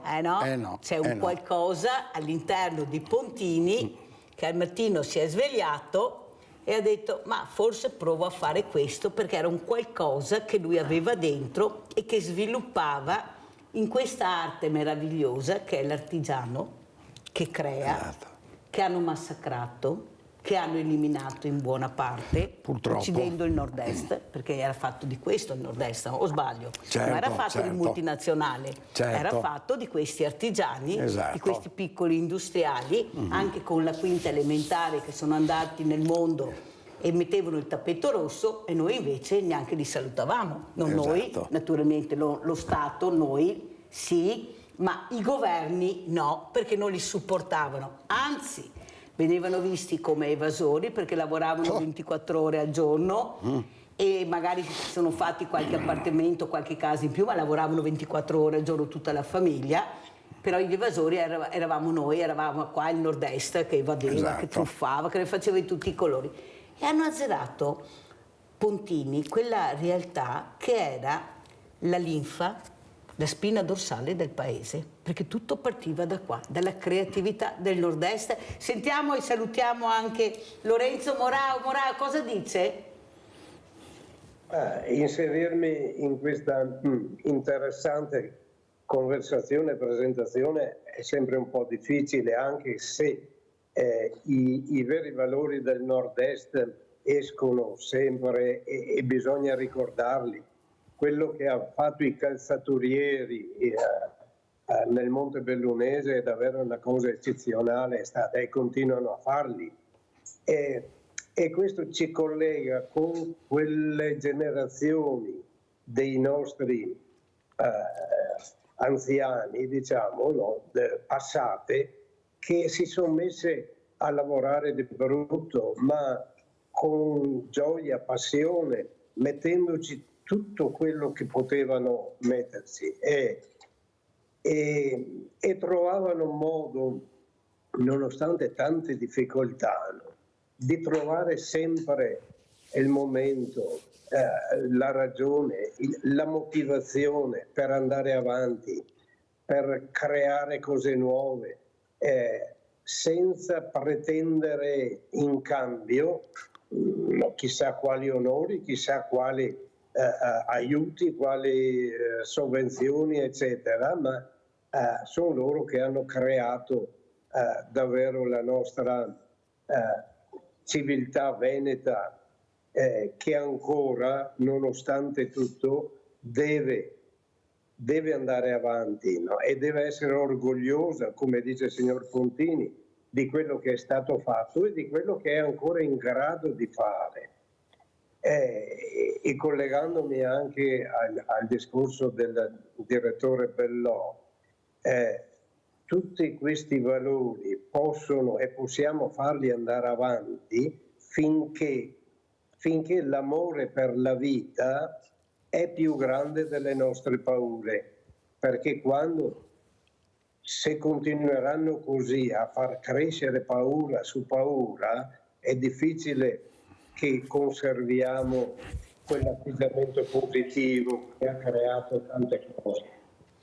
Però è anche vero, Morao, che non è delle volte la paura, è anche la mancanza dei mezzi che ti fa venire la paura, perché so che non ce la farò con i mezzi che ho, allora mi impaurisco. Se io avessi invece i mezzi per combattere, la paura non arriverebbe, perché non è solo la paura di uscire di casa, c'è la paura ormai di non farcela arrivare alla seconda settimana del mese. E questa è la paura. C'è la paura dell'anziano che non riesce a curarsi. Bellò, io ho oggi il banco alimentare aperto e se qualche politico avesse la decenza di venire a vedere cosa succede nei banchi alimentari da chi vengono frequentati, allora forse capirebbe che forse la paura è dovuta anche alla mancanza di mezzi, persone che non hanno un centesimo. Io ho avuto l'associazione di consumatori che hanno detto che molti anziani quest'anno saranno al freddo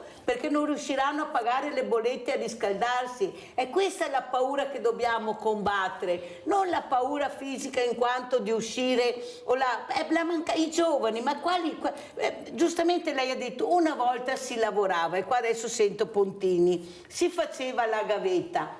Ma hanno tolto anche quella, perché guai se fai lavorare il ragazzo 12enne, 13enne, magari durante le ferie, che magari impara qualche lavoretto, perché è sfruttamento di minore. Capisce che c'è stato... E questi ragazzi invece che sono curiosi, poi sentirò anche il figlio, voglio sentire anche il figlio di Pontini, che sono anche dei creativi, ma dobbiamo dargli sto gioco che può essere la scarpa da ginnastica, o guardate che scarpetta qua che piace tantissimo alla Mirella, guardate che tacco, ma se non gli dai il gioco come fai a tirare fuori la creatività? No, devo aspettare che finisca la scuola, devo aspettare tutto, e questo ragazzo intanto cresce, vede gli influencer e vede questa montagna di soldi, questo ben di Dio, e tutti lo vogliono, e allora Pontini cosa facciamo? Sì, appunto, ma mi ripeto sempre, e ho cominciato con i miei figli, ho 3 figli, ecco, e loro hanno recepito che appunto bisogna partire da terra, come ci hanno insegnato i nostri vecchi, ecco. Superare questo scalino, che a me è servito molto per essere oggi il Pontini che Facciamo è stato... vedere questa, Pontini, dai Pontini, ecco, guardate che scarpa. Ecco, non a caso, questa è una scarpa da Formula 1. Il marchio Pontini, che è il mio cognome, essere andato in Ferrari con Jean Alesi, essere andato a Monte Carlo dove Enrico Bertaggia in Formula 3 vinse il Gran Premio di Monaco, e Arturo Merzario, averlo avuto ospite a casa mia, e io ho cominciato con i primi consigli suoi per arrivare oggi a questo, io che non sono nessuno. E apro una parentesi, cara Mirella, tutti siamo capaci a essere Nike, Adidas, Puma, dove che alle spalle hai finanziamenti, eccetera, eccetera. Prova a essere Pontini, farti il modello, farti le prove, i prototipi, farle calzare e che il pilota dica porca miseria. Questa sì che è una scarpa. È una scarpa fatta su misura. Oggi stiamo perdendo... È una leggerezza unica, guardate. Stiamo perdendo questi valori qua. Ma non solo... ho calcato tantissimi eventi nei rally, Formula 1, Formula 3000, Monza, Birmingham, Indianapolis, ecco, però da solo, essendo, come ho detto prima, l'artigiano che se tira sulle maneghe, se dice a Montebeuna. Certo. Ecco, quindi questo è un messaggio che voglio dare, ma voglio anche fare un piccolo inciso, no?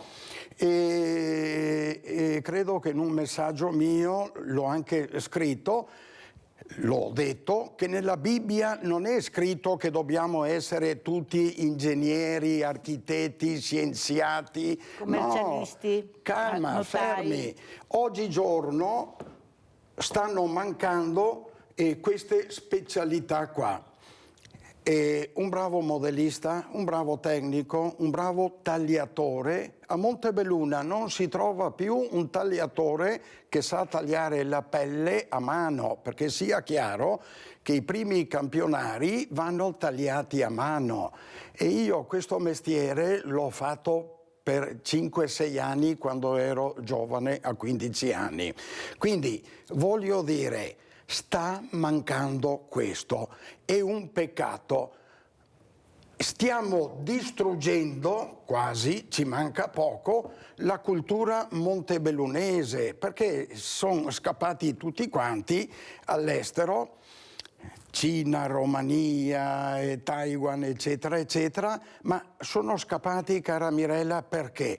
Perché l'artigianato locale non è stato tutelato. Senta Pontini, però mi viene una domanda, anche se io li ho ospiti, la Confartigianato, Confindustria, ma forse un po' di colpa ce l'hanno anche loro, nel senso che lei lavorava, la sua famiglia lavorava, e non può, se uno lavora, stare anche in ufficio, a tutte queste leggi, questa burocrazia che invece di diminuire, guardiamo cosa sta succedendo nel 2023, anche se qualcuno ha il coraggio di dire sì, si è sburocratizzato qualcosa, che avrebbero dovuto supportare questo artigiano che stava crescendo, che aveva una mente che si sviluppava, che creava lavoro, che creava posti di lavoro. No, cosa abbiamo fatto?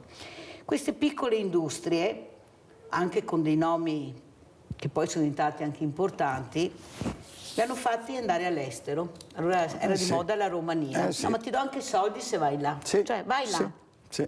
porta fuori, vai via dall'Italia.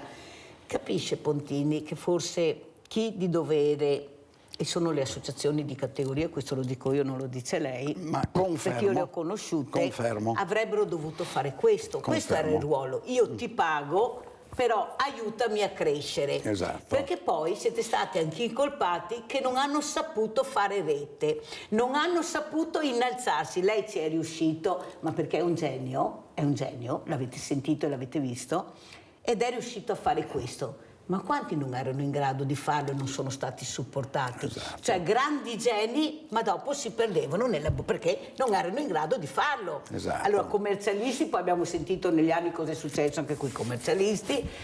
Allora di chi si deve fidare questo artigiano? E qua adesso voglio andare da Lorenzo Morao, perché lei è un ricercatore della cultura locale, Morao. Fin casca la linea. Allora a Morao vorrei chiedere, ma non è cultura locale questa? Non è una cultura locale che deve essere supportata, Pontini, o sbaglio? Assolutamente. Io in alcune mie note ho espresso questo pensiero, la cultura scarpara montebellunese. Cultura scarpara. Noi abbiamo fatto camminare il mondo e tuttora, ma cara mia, consideriamo che fra 2 anni, poco più, avremo le Olimpiadi a Cortina, ma sia chiaro che il 99% degli atleti che verranno tra Milano e Cortina avranno i marchi montebellunesi ai piedi, nordica, tecnica, scarpa, eccetera, eccetera. I migliori? Ecco, quindi come no?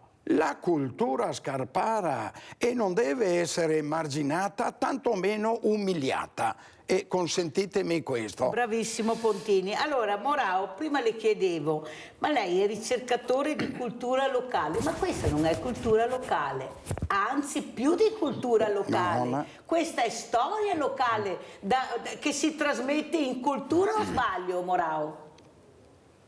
Sicuramente, però vede che queste realizzazioni nostre, quello che siamo riusciti a fare qua nel Veneto, nel nord-est in genere, non arriva se non in alcune realizzazioni particolari, non arriva ai piani alti e anche la comunicazione non sostiene, non va a far conoscere tutte queste realtà, perché di realtà continuiamo ad averne, nonostante tutte le difficoltà che hanno e che incontrano, di molto positive, sanno dialogare ormai col mondo, sono in rapporto, c'è gente che viaggia, che ormai è in tutto il mondo e che tiene a rete e che fa conoscere le cose che però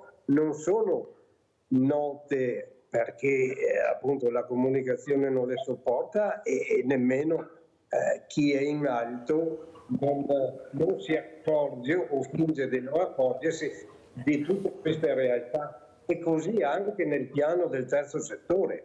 Anche nel piano del terzo settore, quindi non delle realizzazioni a livello economico, però continuano ad esserci realtà che danno un supporto indispensabile alla nostra gente e che pure vengono ignorate, vengono tranquillamente, sembra che non esistano più.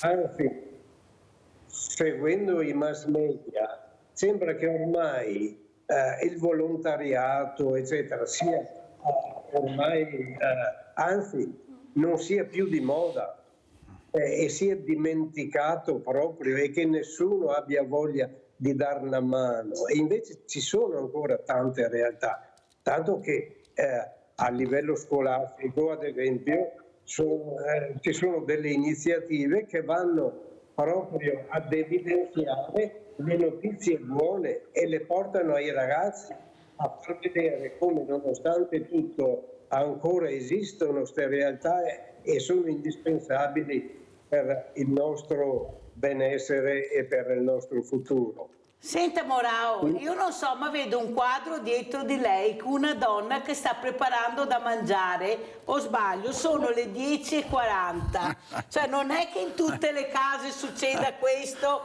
specialmente nelle case dei giovani, al massimo passano a meno 10 all'una a prendere quello pronto. Chi è quella signora che sta preparando? È mia moglie, che continua nella sua... Senta Morao, cosa vuol dire ricercatore di cultura locale e da dove nasce questa passione? Anche questa è una riflessione da fare, da dove nasce. Me la sono trovata dentro, me la sono trovata attorno, in famiglia, nella comunità, eccetera, questo interesse e quindi anche se appunto o probabilmente anche perché ho seguito un certo corso di studi umanistici, allora queste realtà per me sono realtà importanti e realtà sempre attuali e che si collegano a tutta la nostra civiltà precedente. Anche il vivere sti giorni qua, quando l'inverno è visto soprattutto come natura morta e invece non siamo abituati a considerare che l'inverno invece è una tutela, praticamente è una conservazione del mistero di quei fiori che sbocceranno a primavera. Quindi un conto è considerare le cose che stanno morendo e tutti adesso siamo un po' indotti a questo e l'inverno è anche questo, ma l'inverno è anche la promessa di una vita futura più bella, colorata. Sì, però Morao, mi scusi, io ho avuto un cliente, un ospite molto importante che ha spiegato anche molto bene. Tu nella terra metti il seme, però questo seme va annaffiato, va accudito, perché poi nasce il ramoscello e il ramoscello deve stare dritto.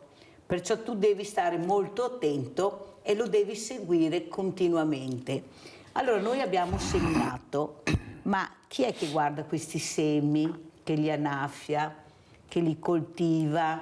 Perché questa creatività, che io sono convinta che i nostri giovani ce l'hanno, Pontini, io sono proprio convinta di questo. Il problema è che mentre una volta anche voi con pochissimi mezzi e tante difficoltà, però eravate intrigati, eravate responsabili, adesso i giovani non lo sono più, perché non hanno questi mezzi, glieli tolgono, perché questo seme che viene piantato poi non ha il supporto di chi dovrebbe cercare di farlo crescere dritto e sano, e allora questo seme diventa un ramoscello che comincia a essere storto, e poi a una certa età fai fatica a metterlo dentro perché si indurisce, e questi sono i giovani, si chiudono dentro se assolutamente. Stessi, non si fidano più, perciò non riesci più a dialogare con loro, perché loro sanno che tanto non li capisci, perché sono cresciuti e vorrebbero essere loro responsabili delle loro creatività, ma non le lasciamo fare.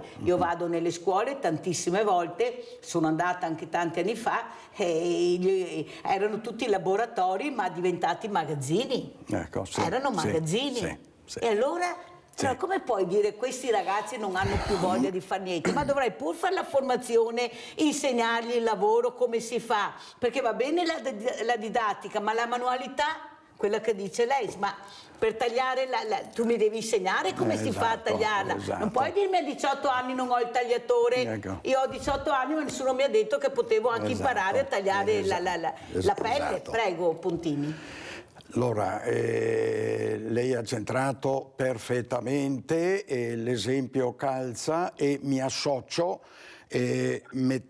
mandando in onda una cosa molto molto simpatica. Allora, io sono un po' così il maestro di questo progetto che si chiama Total Look, che nasce e che verrà sviluppato in quel di Belluno, pensando che tra poco arriveranno le Olimpiadi.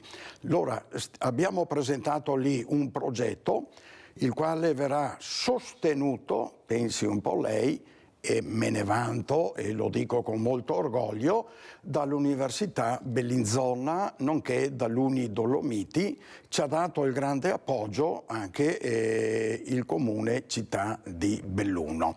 Quindi io vorrei, già abbiamo buttato giù questo seme, e per farlo crescere vorrei aggiungere altri semi, altri giovani, altri partecipanti, in quanto le iscrizioni sono aperte e possono tutti quanti così mettere giù il proprio seme e crescere, e un giorno dire: ma porca miseria, quell'omino lì che si pittura i capelli bianchi, ecco, a 70 anni che ho già, ecco, ha avuto il tempo, il coraggio di seminare e di metterci a conoscenza questo mondo, che è un mondo stupendo, perché basti pensare. Quindi, ripeto, Total Look, nella primavera prossima uscirà un bando, poi casomai tramite la gentilezza vostra manderemo anche in onda, per cui che la gente possa venirne ulteriormente a conoscenza. E quindi voglio dire, dobbiamo creare queste situazioni e dobbiamo dare ai giovani queste possibilità qua. E faccio un piccolo inciso: non è detto che dobbiamo essere scarpari, no, calma, questo è un mestiere nobile, modellista. Io dopo tanti anni mi reputo modellista designer e me ne vanto, e mi consenta, se lo posso dire, un giornalista prima delle feste ha detto: Cavaliere Pontini, e uso il titolo Cavaliere che me l'ha dato Pertini, che sia chiaro, anche se qualcuno ancora non crede. Ecco, dice: ma sa che dalle analisi che abbiamo fatto noi, lei è una delle poche mosche bianche che l'Italia ha. Ma ho detto che ho i capelli bianchi, sì, ma mosca bianca? Dice, lei è uno dei pochi modellisti, si contano nelle dita di una mano, che lei è passato con estrema facilità e con passione e con grinta dal mondo dello sport, e qui abbiamo Formula 1, abbiamo ciclismo, abbiamo scherma.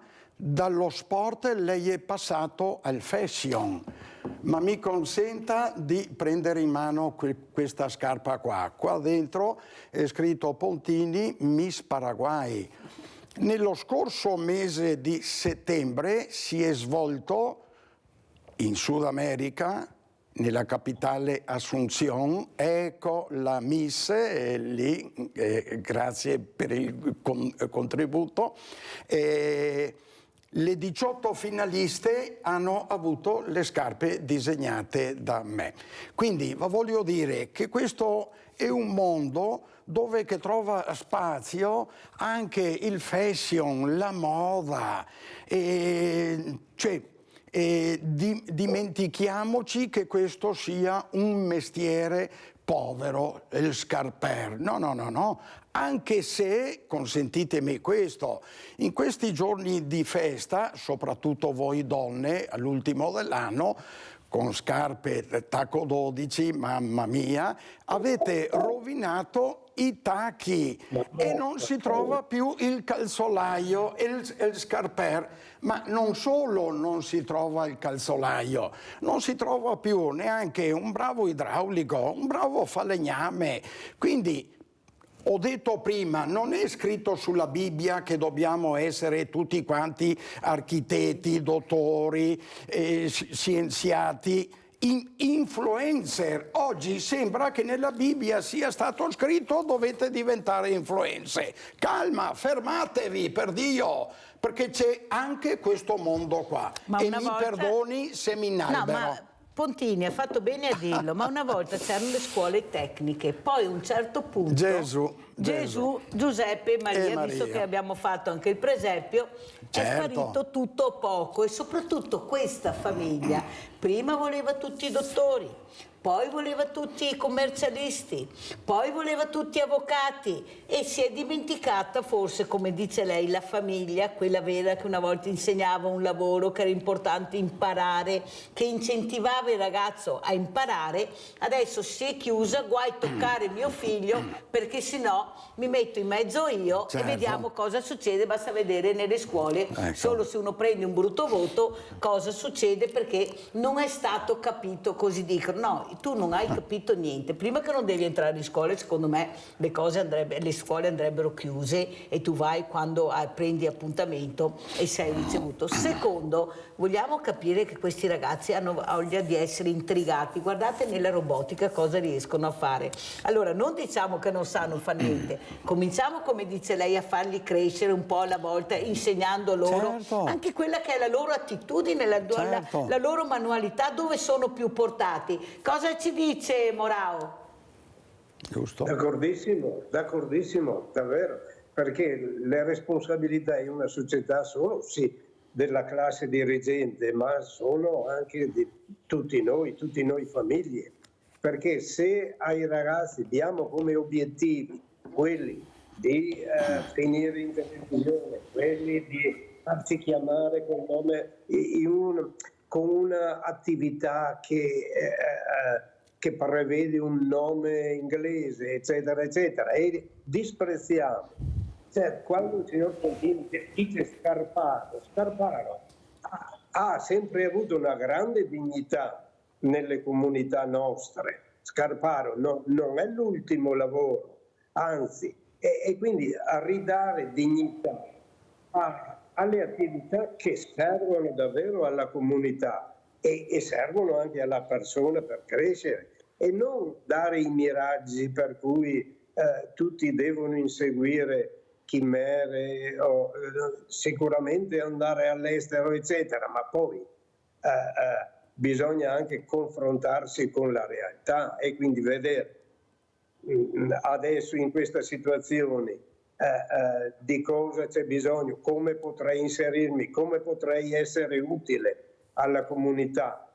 e naturalmente con un lavoro redditizio. Cioè, siamo un po' tutti che abbiamo creato questa società fasulla, per cui abbiamo creato i miti, e il signor Pontini giustamente dice, ha usato alcune parole e le parole continuano ad avere il loro senso, significato profondo. Coraggio, dice, perché anche lui quando è partito non aveva tutta la strada spianata, aveva davanti un sacco di difficoltà, però col coraggio, l'inventiva e soprattutto la fiducia.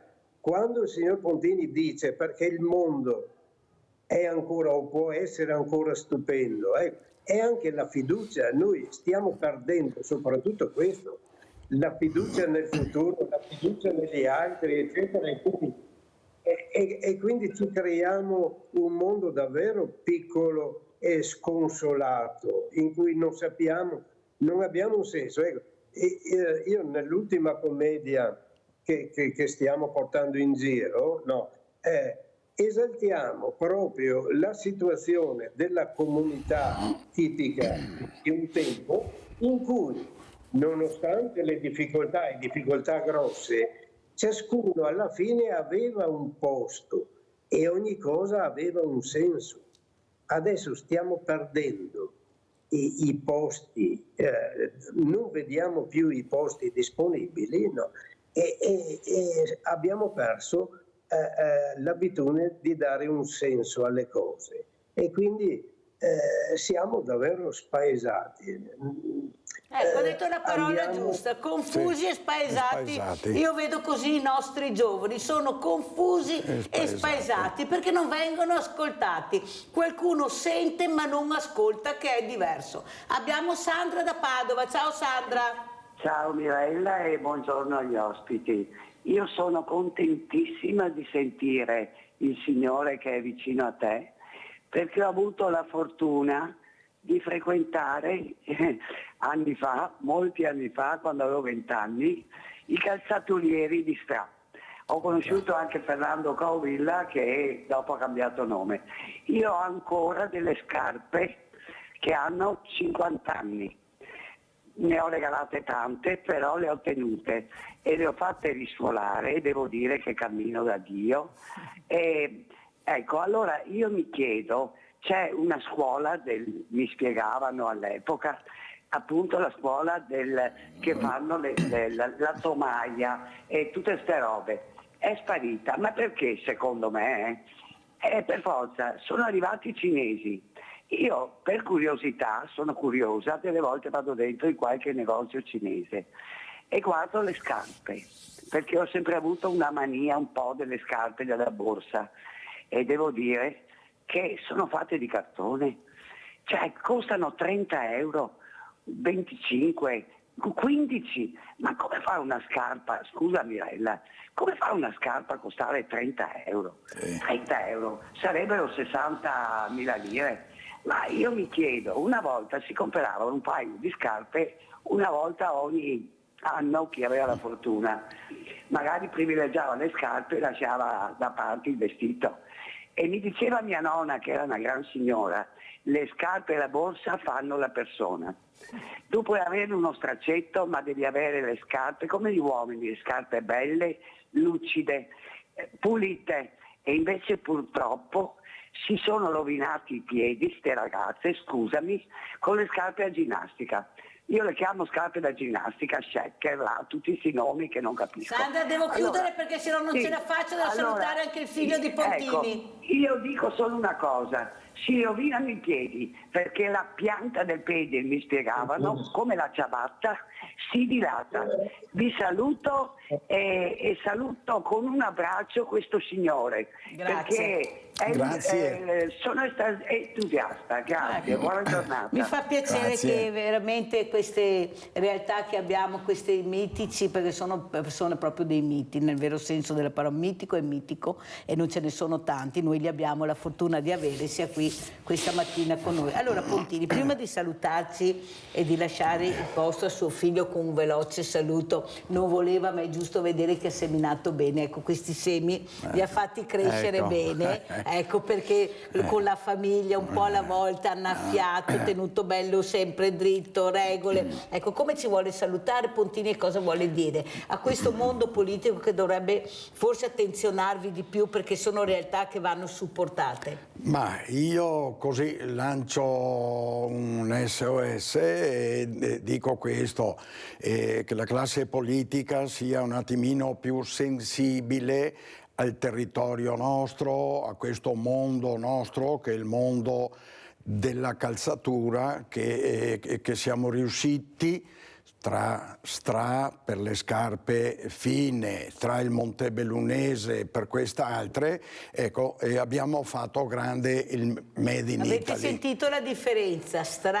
Per le scarpe, allora, Stra è la patria di queste scarpe qua, e mi tolgo il cappello. Mentre che Montebelluna parliamo scarponi, pedoli, ciclismo, trekking, eccetera, eccetera.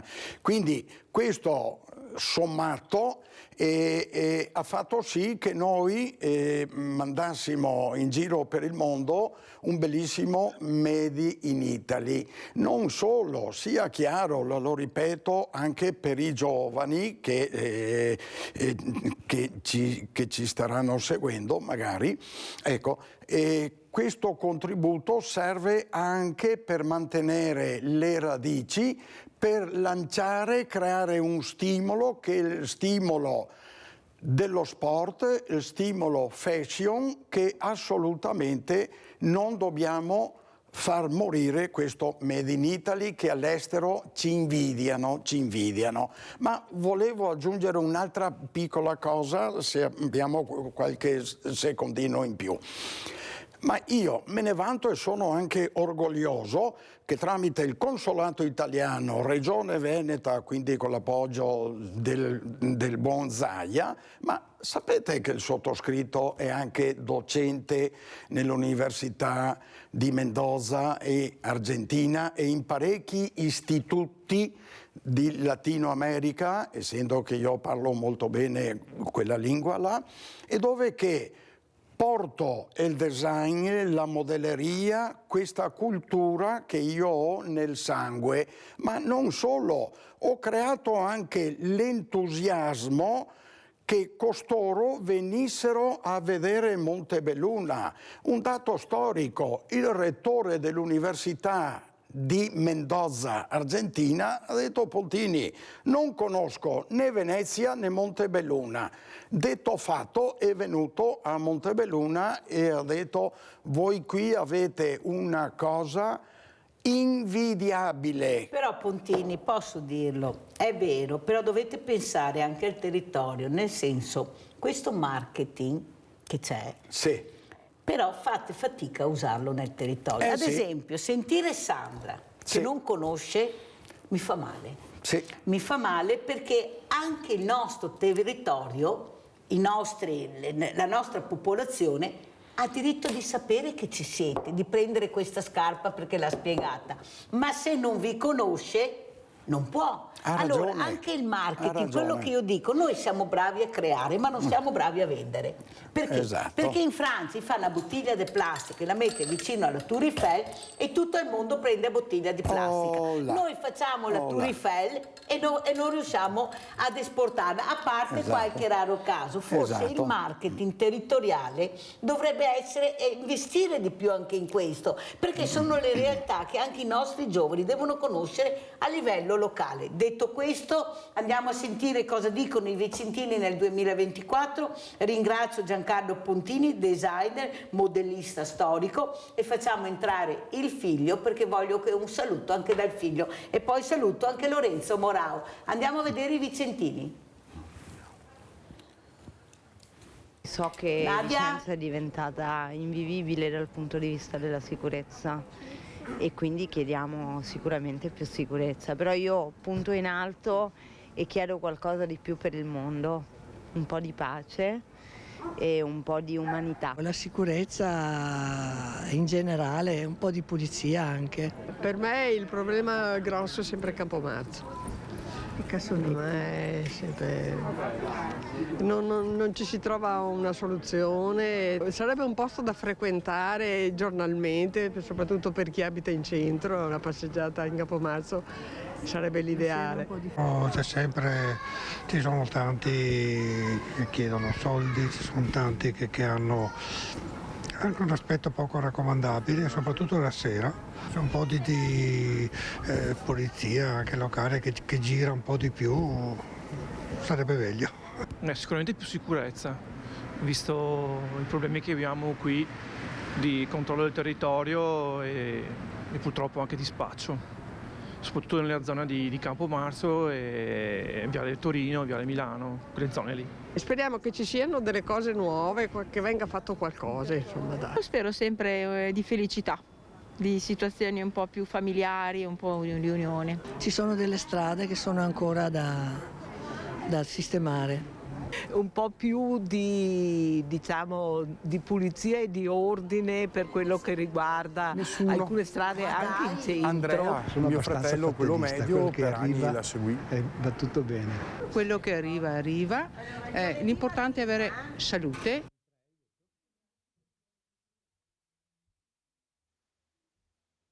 Roberto Pontini, figlio di Giancarlo Pontini. Ecco, sui giovani, cosa vuoi dire, Roberto? Ecco, come vedi questo mondo giovanile? Non sei proprio giovanissimo, ma hai anche tu una visione del mondo reale che ci circonda, che questi semi dobbiamo coltivarli bene. Prego. Allora, buongiorno a tutti. Niente, ho poco da dire, nel senso che io posso basarmi su quello che vedo, su cose a cui assisto, e non mi sembra che le cose vadano proprio come dovrebbero andare. Io mi ritengo fortunato per aver avuto una base solida, grandi insegnamenti da parte di mio padre e di mia madre, e questo mi hanno permesso, come dire, mi hanno messo nelle condizioni di poter affrontare anche con una certa serenità e tranquillità i problemi che la vita a volte ci porta. Quante sono importanti le regole in famiglia, Roberto? Le regole sono fondamentali. Le regole sono fondamentali. Conosco molte persone che non hanno mai avuto regole da piccoli, ora sono anche genitori e non hanno regole da dare ai propri figli. Io ho la fortuna di essere stato comandato. Casa nostra era una sorta di caserma, però questo ci ha rafforzato, ci ha fatto capire il sacrificio, il valore dei soldi, il dover contribuire in casa, e che sono cose che purtroppo adesso non vedo. Oggi però nei la giovani caserma ti ha rinforzato, vuoi dire? Molto. Oggi non vedo rispetto nei confronti dei genitori, non c'è rispetto per l'anziano, e le priorità sono l'internet, la moda, la domenica, lo spritz, però di valori concreti pochi, ce ne sono, ma non come vorrei io personalmente che ci fossero. Ascolta Roberto, che auguri vuoi fare per il 2024 alle persone che ti stanno ascoltando? Ecco, soprattutto far capire l'importanza dei valori che hai detto, il rispetto della persona. Prego Roberto. E un augurio vero e proprio non credo che si possa dare, perché o alla base, come ho detto prima, c'è un insegnamento, c'è una famiglia alle spalle, altrimenti tutto diventa più difficile. Però più che un augurio, la mia è una speranza che tutto questo possa cambiare in meglio, anche perché ho una bambina piccola di 7 anni, non so che futuro che la aspetterà, però... Come si chiama? Greta. Allora Greta. Salutiamo anche Greta, e la moglie di Roberto, e la moglie anche di Giancarlo Pontini, che sono sicura che ci stanno guardando. Soprattutto Greta... Mia moglie... Ah, non c'è più, no. Ecco, non c'è più, ecco, purtroppo, dice Pontini, ecco, questa famiglia unita. Ma soprattutto, ecco, il rispetto che deve iniziare con questi femminicidi che abbiamo visto e sentito quotidianamente, il rispetto della persona verso l'altra persona. Cosa vuoi dire, Roberto? Le persone non sanno accettare i no, non sanno che una storia può finire, ma ce ne possono essere tantissime altre. E maschi deboli, maschi che si fanno forti con la donna, col sesso più debole, ma che non hanno sostanza, uomini che contano molto poco. È successo con la ragazza Giulia, l'altro fatto di Riese Pio X, e questo dimostra che il maschio d'oggi non ha... Che deve cambiare il registro. Allora, grazie anche a Roberto Pontini. Lorenzo Morao, come ci saluta?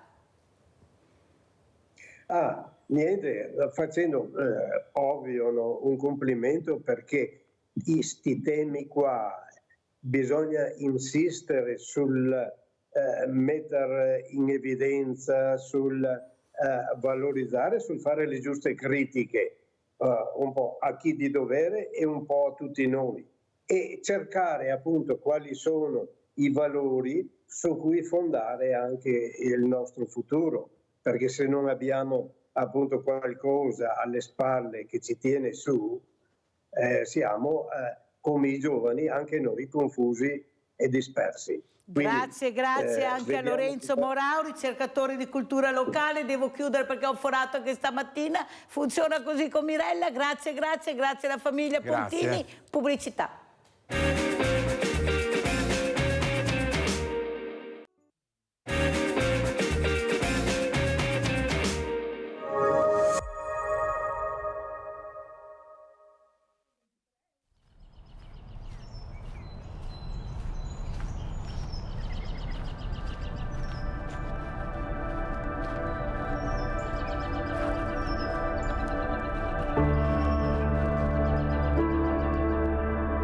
Lei è Eli e sta andando a pranzo dai suoi genitori Danila e Marco. Marco, il protagonista della nostra storia, è un uomo di 55 anni con una vita apparentemente normale. Da un po' di tempo Eli si è accorta che suo padre ha avuto uno strano cambiamento nell'umore e nelle abitudini. Decide quindi di indagare tra le persone a lui più vicine, che purtroppo non fanno altro che confermare i suoi sospetti.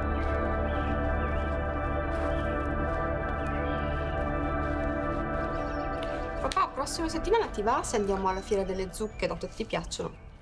Sì, mi piacciono tanto le macchine rosse, le macchine rosse. Perché? Ma scusa, vuoi comprare una macchina? Dai, andiamo a comprare una macchina. Bella idea questa qui. Ti vuoi prendere una macchina nuova che ha la tua autonomia, è l'età giusta. Ma cosa stai dicendo, Marco? Ma ascolti quando ti parlano. Cosa? Stai parlando della macchina? Ma l'ascolti? Io ho la testa che mi rimbomba, che sento tutto un riverbero dentro. Però le zucche sono buone, le zucche vanno cucinate con le ricette della nonna. Voi invece mi fate solo confusione, siete le nemiche della casa, ecco cosa siete. Adesso ho trovato la parola che mi era andata via. E me ne vado. Ma alle 5 si stava già preparando per andare a dormire, non è normale? Ma amore, dai, te l'ho detto, è stanco. Stai tranquilla, vedrai che poi tutto passa. Io comunque domani vado in palestra e vado in ufficio a chiedere agli amici se hanno notato qualcosa di strano. Non preoccuparti, dai. Vedrai che va tutto bene. Buongiorno. Buongiorno, ciao. Ciao, scusate, vi rubo pochi minuti. Siccome a casa siamo un po' preoccupati per papà, ultimamente ha dei comportamenti un po' strani e non sappiamo a cosa sia dovuto. Volevo sapere se anche voi avevate notato qualcosa di ambiguo. Guarda Eli, ti confesso che quando ti ho vista entrare già mi immaginavo cosa mi avresti chiesto, perché è un periodo che lo vedo particolarmente strano. Non vorrei sembrare impiccione, ma volevo anche farmi sentire, chiamarvi, perché non solo ho visto strano, ma per darti un'idea, continua a chiedermi la sua password per entrare nel computer, password che si è sempre annotato diligentemente, perché lui è un ragazzo molto preciso, annotava tutto. Inoltre l'altra cosa che mi ha colpito è che ogni volta che suona al telefono quasi si spaventa, e quando gli chiedi le cose devi farlo più volte. No, non è normale purtroppo, Eli, in questo periodo tuo padre. Guarda Eli, anch'io sono molto preoccupato. Tu sai che parcheggiamo la macchina vicino da anni e ultimamente lo vedo un po' spaesato, seduto al volante con la chiave in mano, e una volta l'ho visto fare il giro del piazzale e tornare esattamente nello stesso posto. Così mi dice che la fretta gli fa fare cose sbagliate, forse è molto stressato, mi dispiace molto.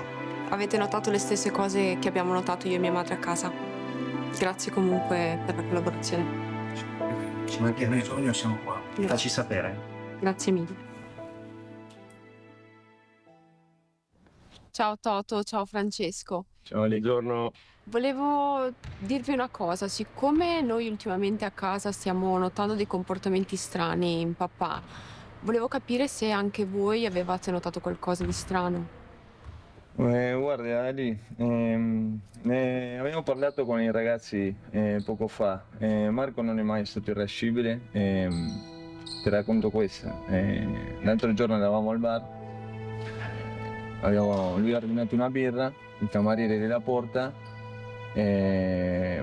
quando gliela dà è scattato proprio male, ha avuto una reazione troppo esagerata, si vedeva che era proprio alterato e siamo dovuti intervenire noi, perciò te ne volevamo parlare. Purtroppo tutti noi abbiamo avuto qualche esperienza in questo campo, perché nella vita succede e tante volte si parla anche e si chiede anche agli amici se hanno esperienze in questo campo. Allora ringrazio veramente tanto e saluto veramente, adesso vi porto proprio a Trento dove c'è Teresa Biasion, proprio a Castello Tesino, animatrice servizio sociale ed animazione di Castello Tesino, azienda pubblica di servizi alla persona. Grazie veramente Biasion di essere qui con noi, ma andiamo anche a Roma dove abbiamo collegato il professor Giuseppe Novelli, genetista al Policlinico Tor Vergata di Roma. Buongiorno anche a lei professor Novelli di essere qui.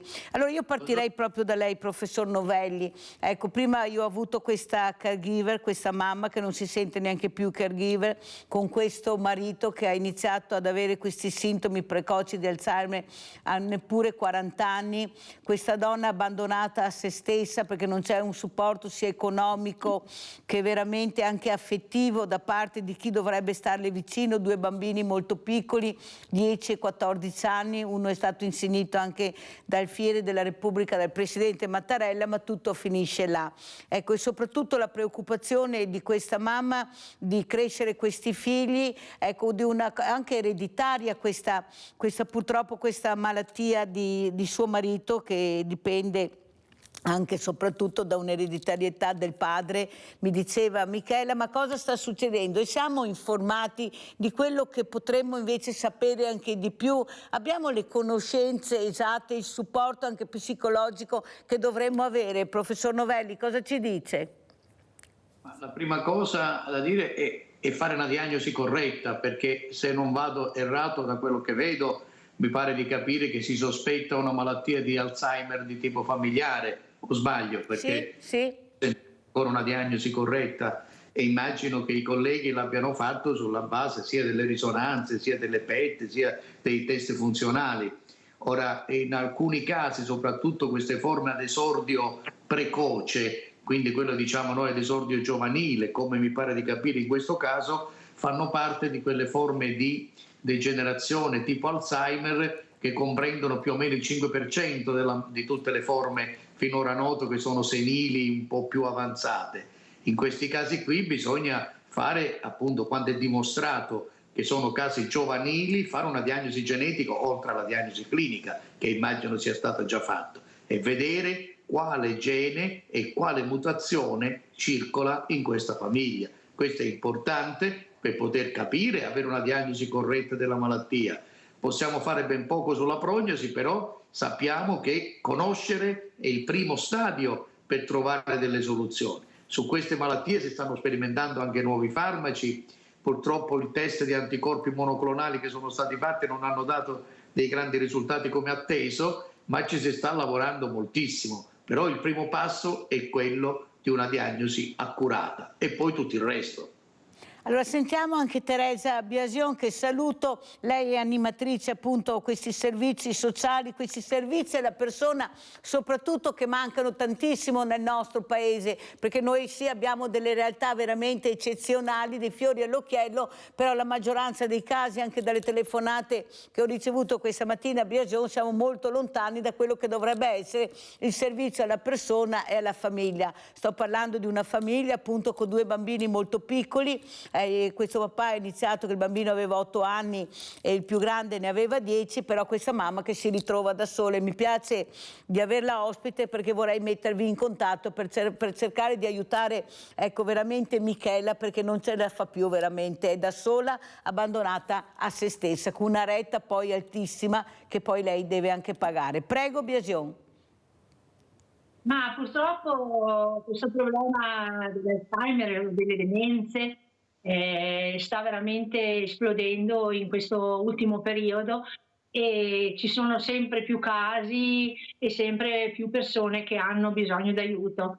Io parlo per il Trentino, per la nostra realtà ci sono delle case di riposo che hanno questi nucleo Alzheimer che sono validissimi, e ci sono delle case di riposo che i nuclei Alzheimer come la nostra non lo hanno, però purtroppo per sollevare le famiglie, queste persone vengono portate anche nelle case di riposo dove ci dovrebbero essere solitamente solo che persone anziane che hanno altri tipi di bisogno. Io credo che la sanità dovrebbe investire molto, ma molto di più in questi centri Alzheimer, in queste strutture dove vengono tenute queste persone che poi in queste strutture hanno la possibilità di vivere una vita molto più serena perché possono muoversi in tranquillità, mentre in altre strutture queste persone non lo possono fare. Perciò sarebbe opportuno che la politica si impegnasse molto di più su questo che su tante altre sciocchezze in cui si sta occupando in questo momento. Ha fatto bene a dirlo Biasion e la ringrazio. Professor Novelli, però questi percorsi anche clinici, come spiegava anche prima Michela Morutto e lo sta confermando anche Teresa Biasion, delle volte sono più con dei farmaci proprio per tenerli tranquilli, mentre avrebbero bisogno di un percorso alternativo anche in maniera consistente, di persone che li accompagnassero, ecco, in percorsi alternativi, non solo il farmaco sì, ma non sempre, perché lei dice mio marito lo trovo come un bambolotto inebetito quando vado a trovarlo. Prego, professore.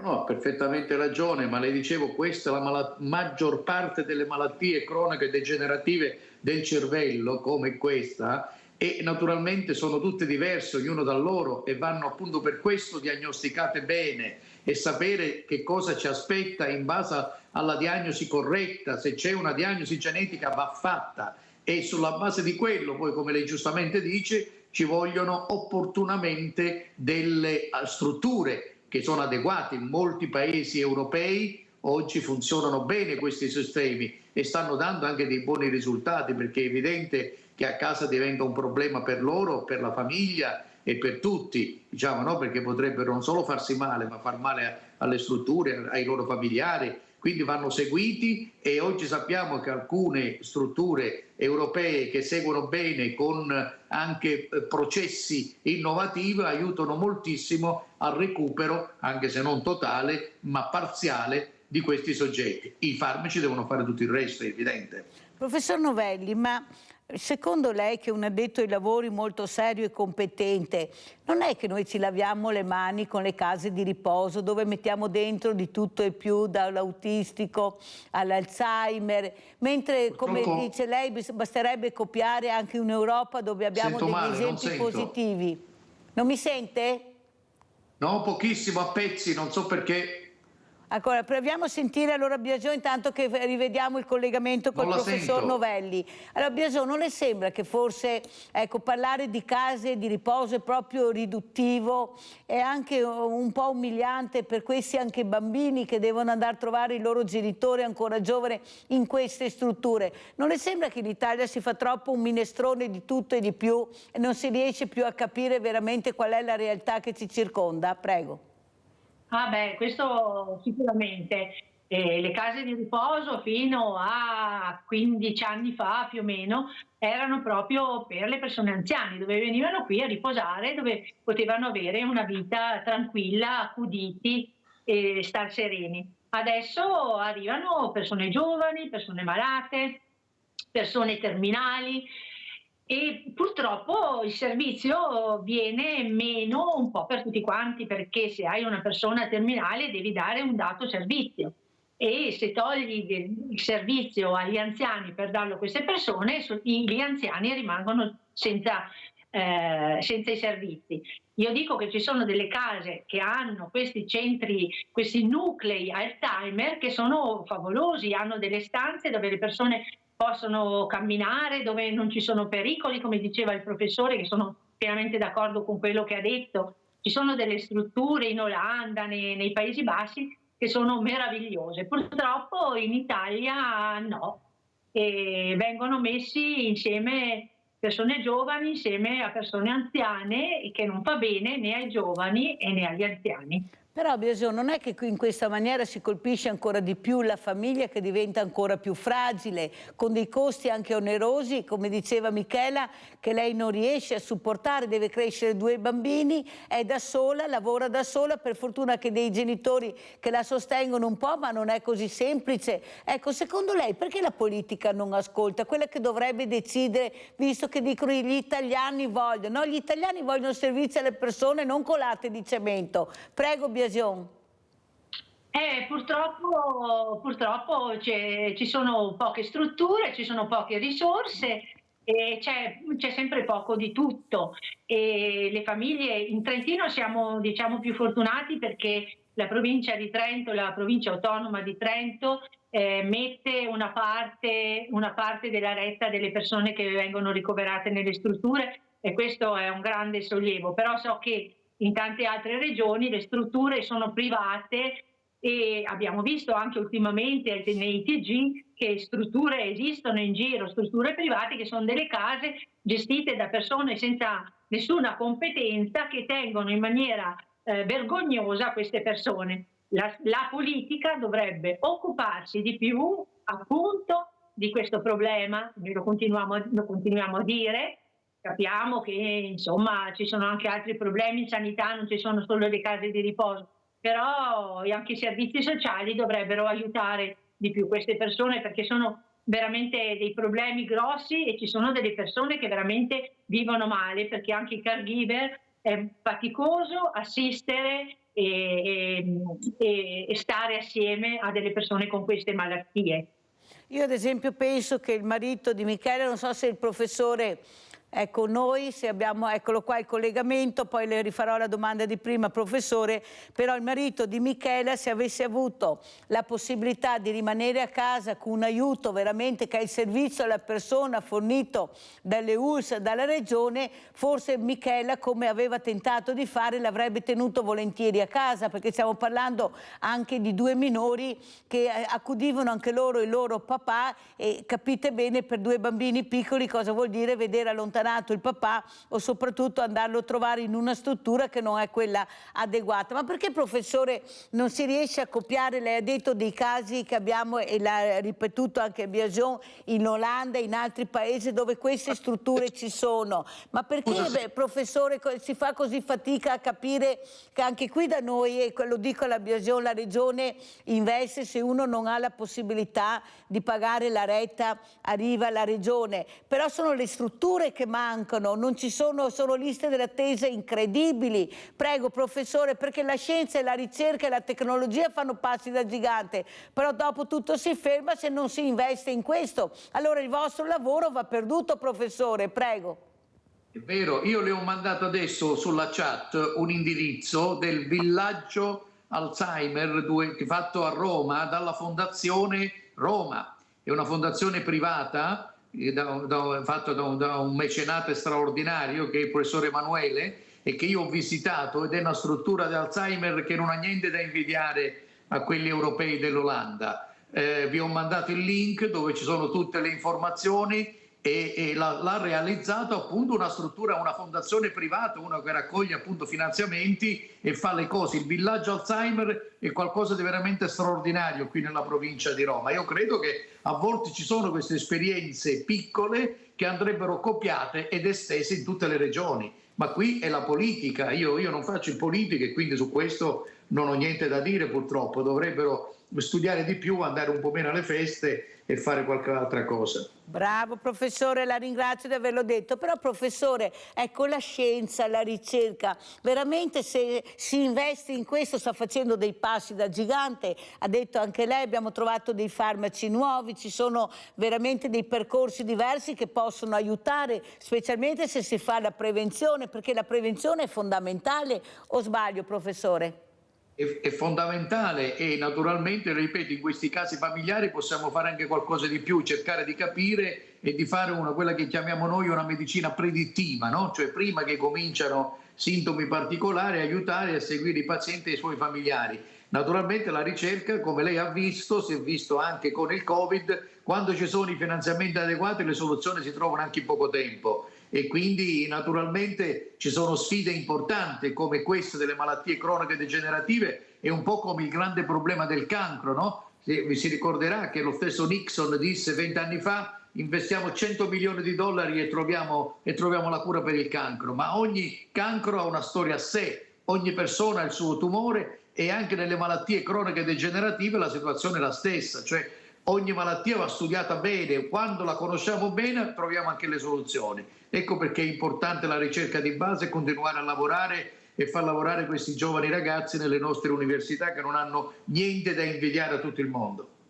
Ecco, e sperando che poi questi ragazzi poi rimangano in Italia e non vadano, oppure anche questi ricercatori meravigliosi che vadano in altri paesi, possono andare perché la mente va aperta, è un insegnamento importante, ma poi dovrebbero ritornare nel nostro paese, visto che hanno studiato in Italia con delle università che tutti ci invidiano, perché veramente basta vedere quando andiamo nel mondo, nelle cliniche private, istituti di ricerca, quanti italiani abbiamo e sono giovani nostri che hanno studiato in Italia, questo lo tengo a precisare. Ecco, dal suo osservatorio, professore, come li vede questi giovani, ecco, questi giovani universitari, la fatica anche di arrivare, non è più come una volta, questi ragazzi fanno molta fatica, fanno fatica anche a studiare nelle loro città perché non trovano appartamenti, non trovano stanze, costi incredibili. Ecco, cosa vorrebbe dire lei, professor Novelli, alla politica?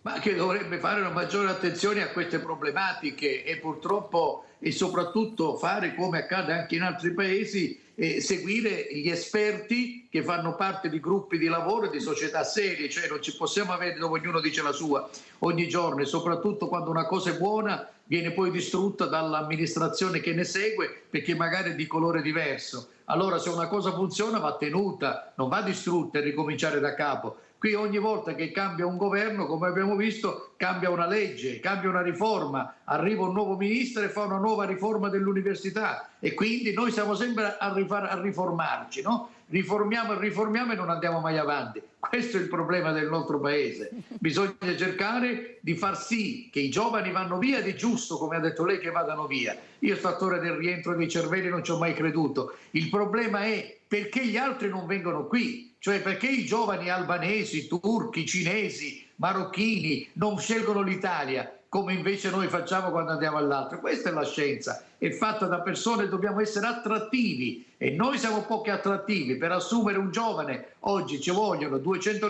concorsi, poi saranno 1000 ricorsi e uno va via dall'altra parte dove con una telefonata e un colloquio l'assumono. Ecco il problema qual è. Qui con la burocrazia che c'è ci vogliono 5 anni per assumere una persona. Io per far tornare un ragazzo da Harvard dagli Stati Uniti qualche anno fa ci ho messo 5 anni, dopo 5 anni ma senti io me ne vado in Olanda e che sto a fare qui? Cioè, purtroppo la burocrazia in questo paese è micidiale e c'è troppa invidia e a volte bloccano la carriera agli altri. Fatto bene a dirlo ancora una volta, grazie professore. Abbiamo Giusy in linea, vai Giusy. Ciao Mirella, buongiorno ai tuoi ospiti. Allora, io dico una cosa, che in queste abitazioni una persona quando diventa anziana non la interpelli più o poco, non la associ ai tuoi discorsi, allora subentra la solitudine, allontanandosi dalla vita, sì, sempre lei, e la mente parte, come la solitudine che ti ho detto altre volte, che un giornalista andando in un piccolo paesello al sud, Mirella te l'ho detto ancora, c'erano sedute fuori delle signore anziane, donnette lì, ha fatto delle domande e non sono state capaci di risponderle o poco, poi è andato avanti, ha sentito un'altra casa, una signora che cantava. Allora le ha detto: ma lei signora è felice? Canto per non perdere la voce. Questa è la solitudine, Mirella, di tutti gli anziani. Verranno anziani anche i giovani, lo spero, però dovrebbero avere più rispetto verso questi anziani, queste mamme, questi papà che li hanno cresciuti, li hanno dato tanti soldi per fare la loro vita e ancora ho capito che tutti sono a lavoro, maschi e femmine, su una famiglia, altrimenti non vivono. Però questi anziani si vede che hanno una brutta fine che non la meritano. Vi ringrazio. Grazie Giusy, allora sentiamo come commenta Teresa Biasion. Prego Teresa. Beh, insomma, io non la vedo proprio così grave la cosa. Le case di riposo, ad esempio, io parlo delle case di riposo, le cose sono cambiate, gli anziani sono trattati insomma bene e benissimo e hanno l'opportunità di fare tante cose, fanno laboratori di scrittura. Noi ad esempio tra 2 settimane presenteremo il nostro ultimo libro, è un libro che è stato scritto con i racconti fatti dai nostri ospiti. Abbiamo il laboratorio di cucina, possono fare il canto, fanno la ginnastica, vanno in gita. Secondo me le case di riposo sono cambiate in confronto a quelle di una volta. Magari sono più tristi certi anziani che rimangono a casa da soli e che non hanno la possibilità di chiacchierare con qualcuno. Il nostro video, che voi ne avete fatto vedere un pezzo, poi insomma sarebbe un po' più lungo, e mi piacerebbe tanto sapere cosa ne pensa il professore. I nostri anziani hanno partecipato a questo video, nel senso che ci hanno aiutato quando io ho scritto le parti che queste persone della nostra regione ci hanno aiutato e si sono trasformate in attori per 2 giorni. Ecco, questo è quello che dovrebbero fare le case di riposo e questo è quello che credo quasi tutte le case di riposo fanno. Allora, al momento non riesco a farlo vedere tutto perché purtroppo Biasion il tempo è tiranno con la nostra trasmissione, ma lo farò rivedere ancora con altri ospiti, lo commenteremo, ma soprattutto l'importanza di far diventare protagonisti anche queste persone che soffrono di questa patologia. Può essere un percorso alternativo importante, professor Novelli?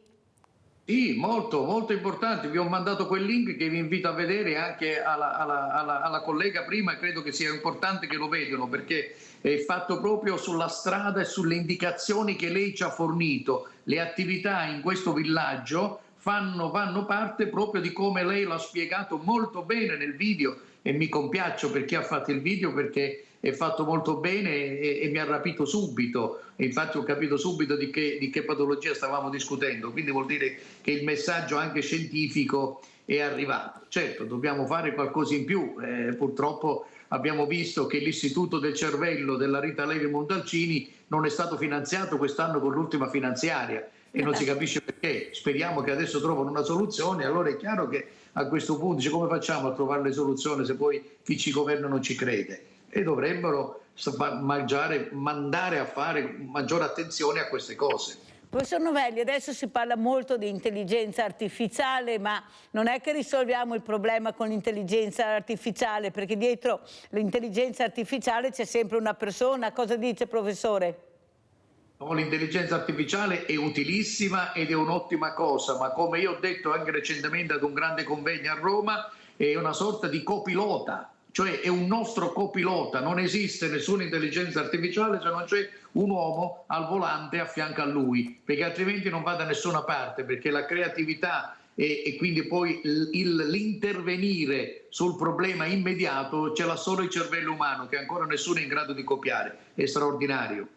Allora io ringrazio tantissimo il professor Giuseppe Novelli, genetista al Policlinico Tor Vergata di Roma, di essere stato con noi, veramente grazie professore. Ringrazio anche Teresa Biasion con la promessa di far vedere il video completo e anche il link del professor Novelli, ma non possiamo mandare perché la televisione, professore, non funziona così, bisogna mandarlo molto prima, ma lo manderemo di sicuro. Ringrazio appunto anche Teresa Biasion di essere stata con noi, ringrazio voi tantissimo. Adesso facciamo la posta di Mirella.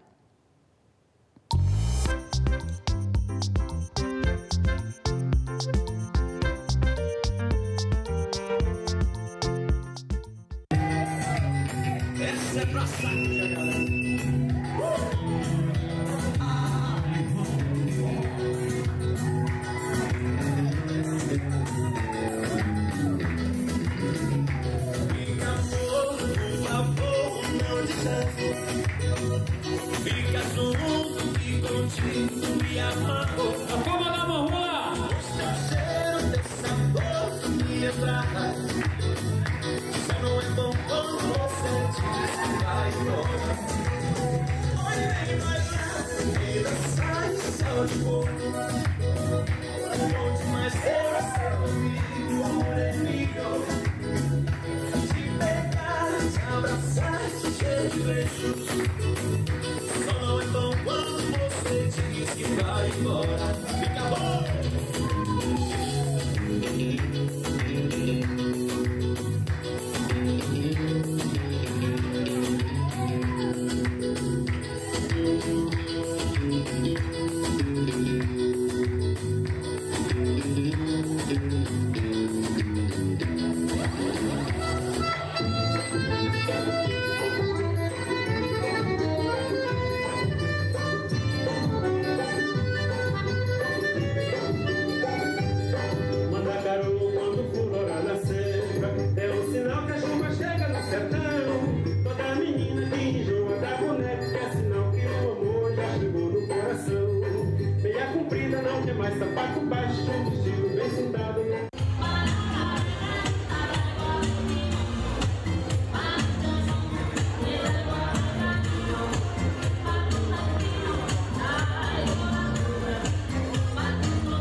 And the cha-cha, thank you. 8-11-16.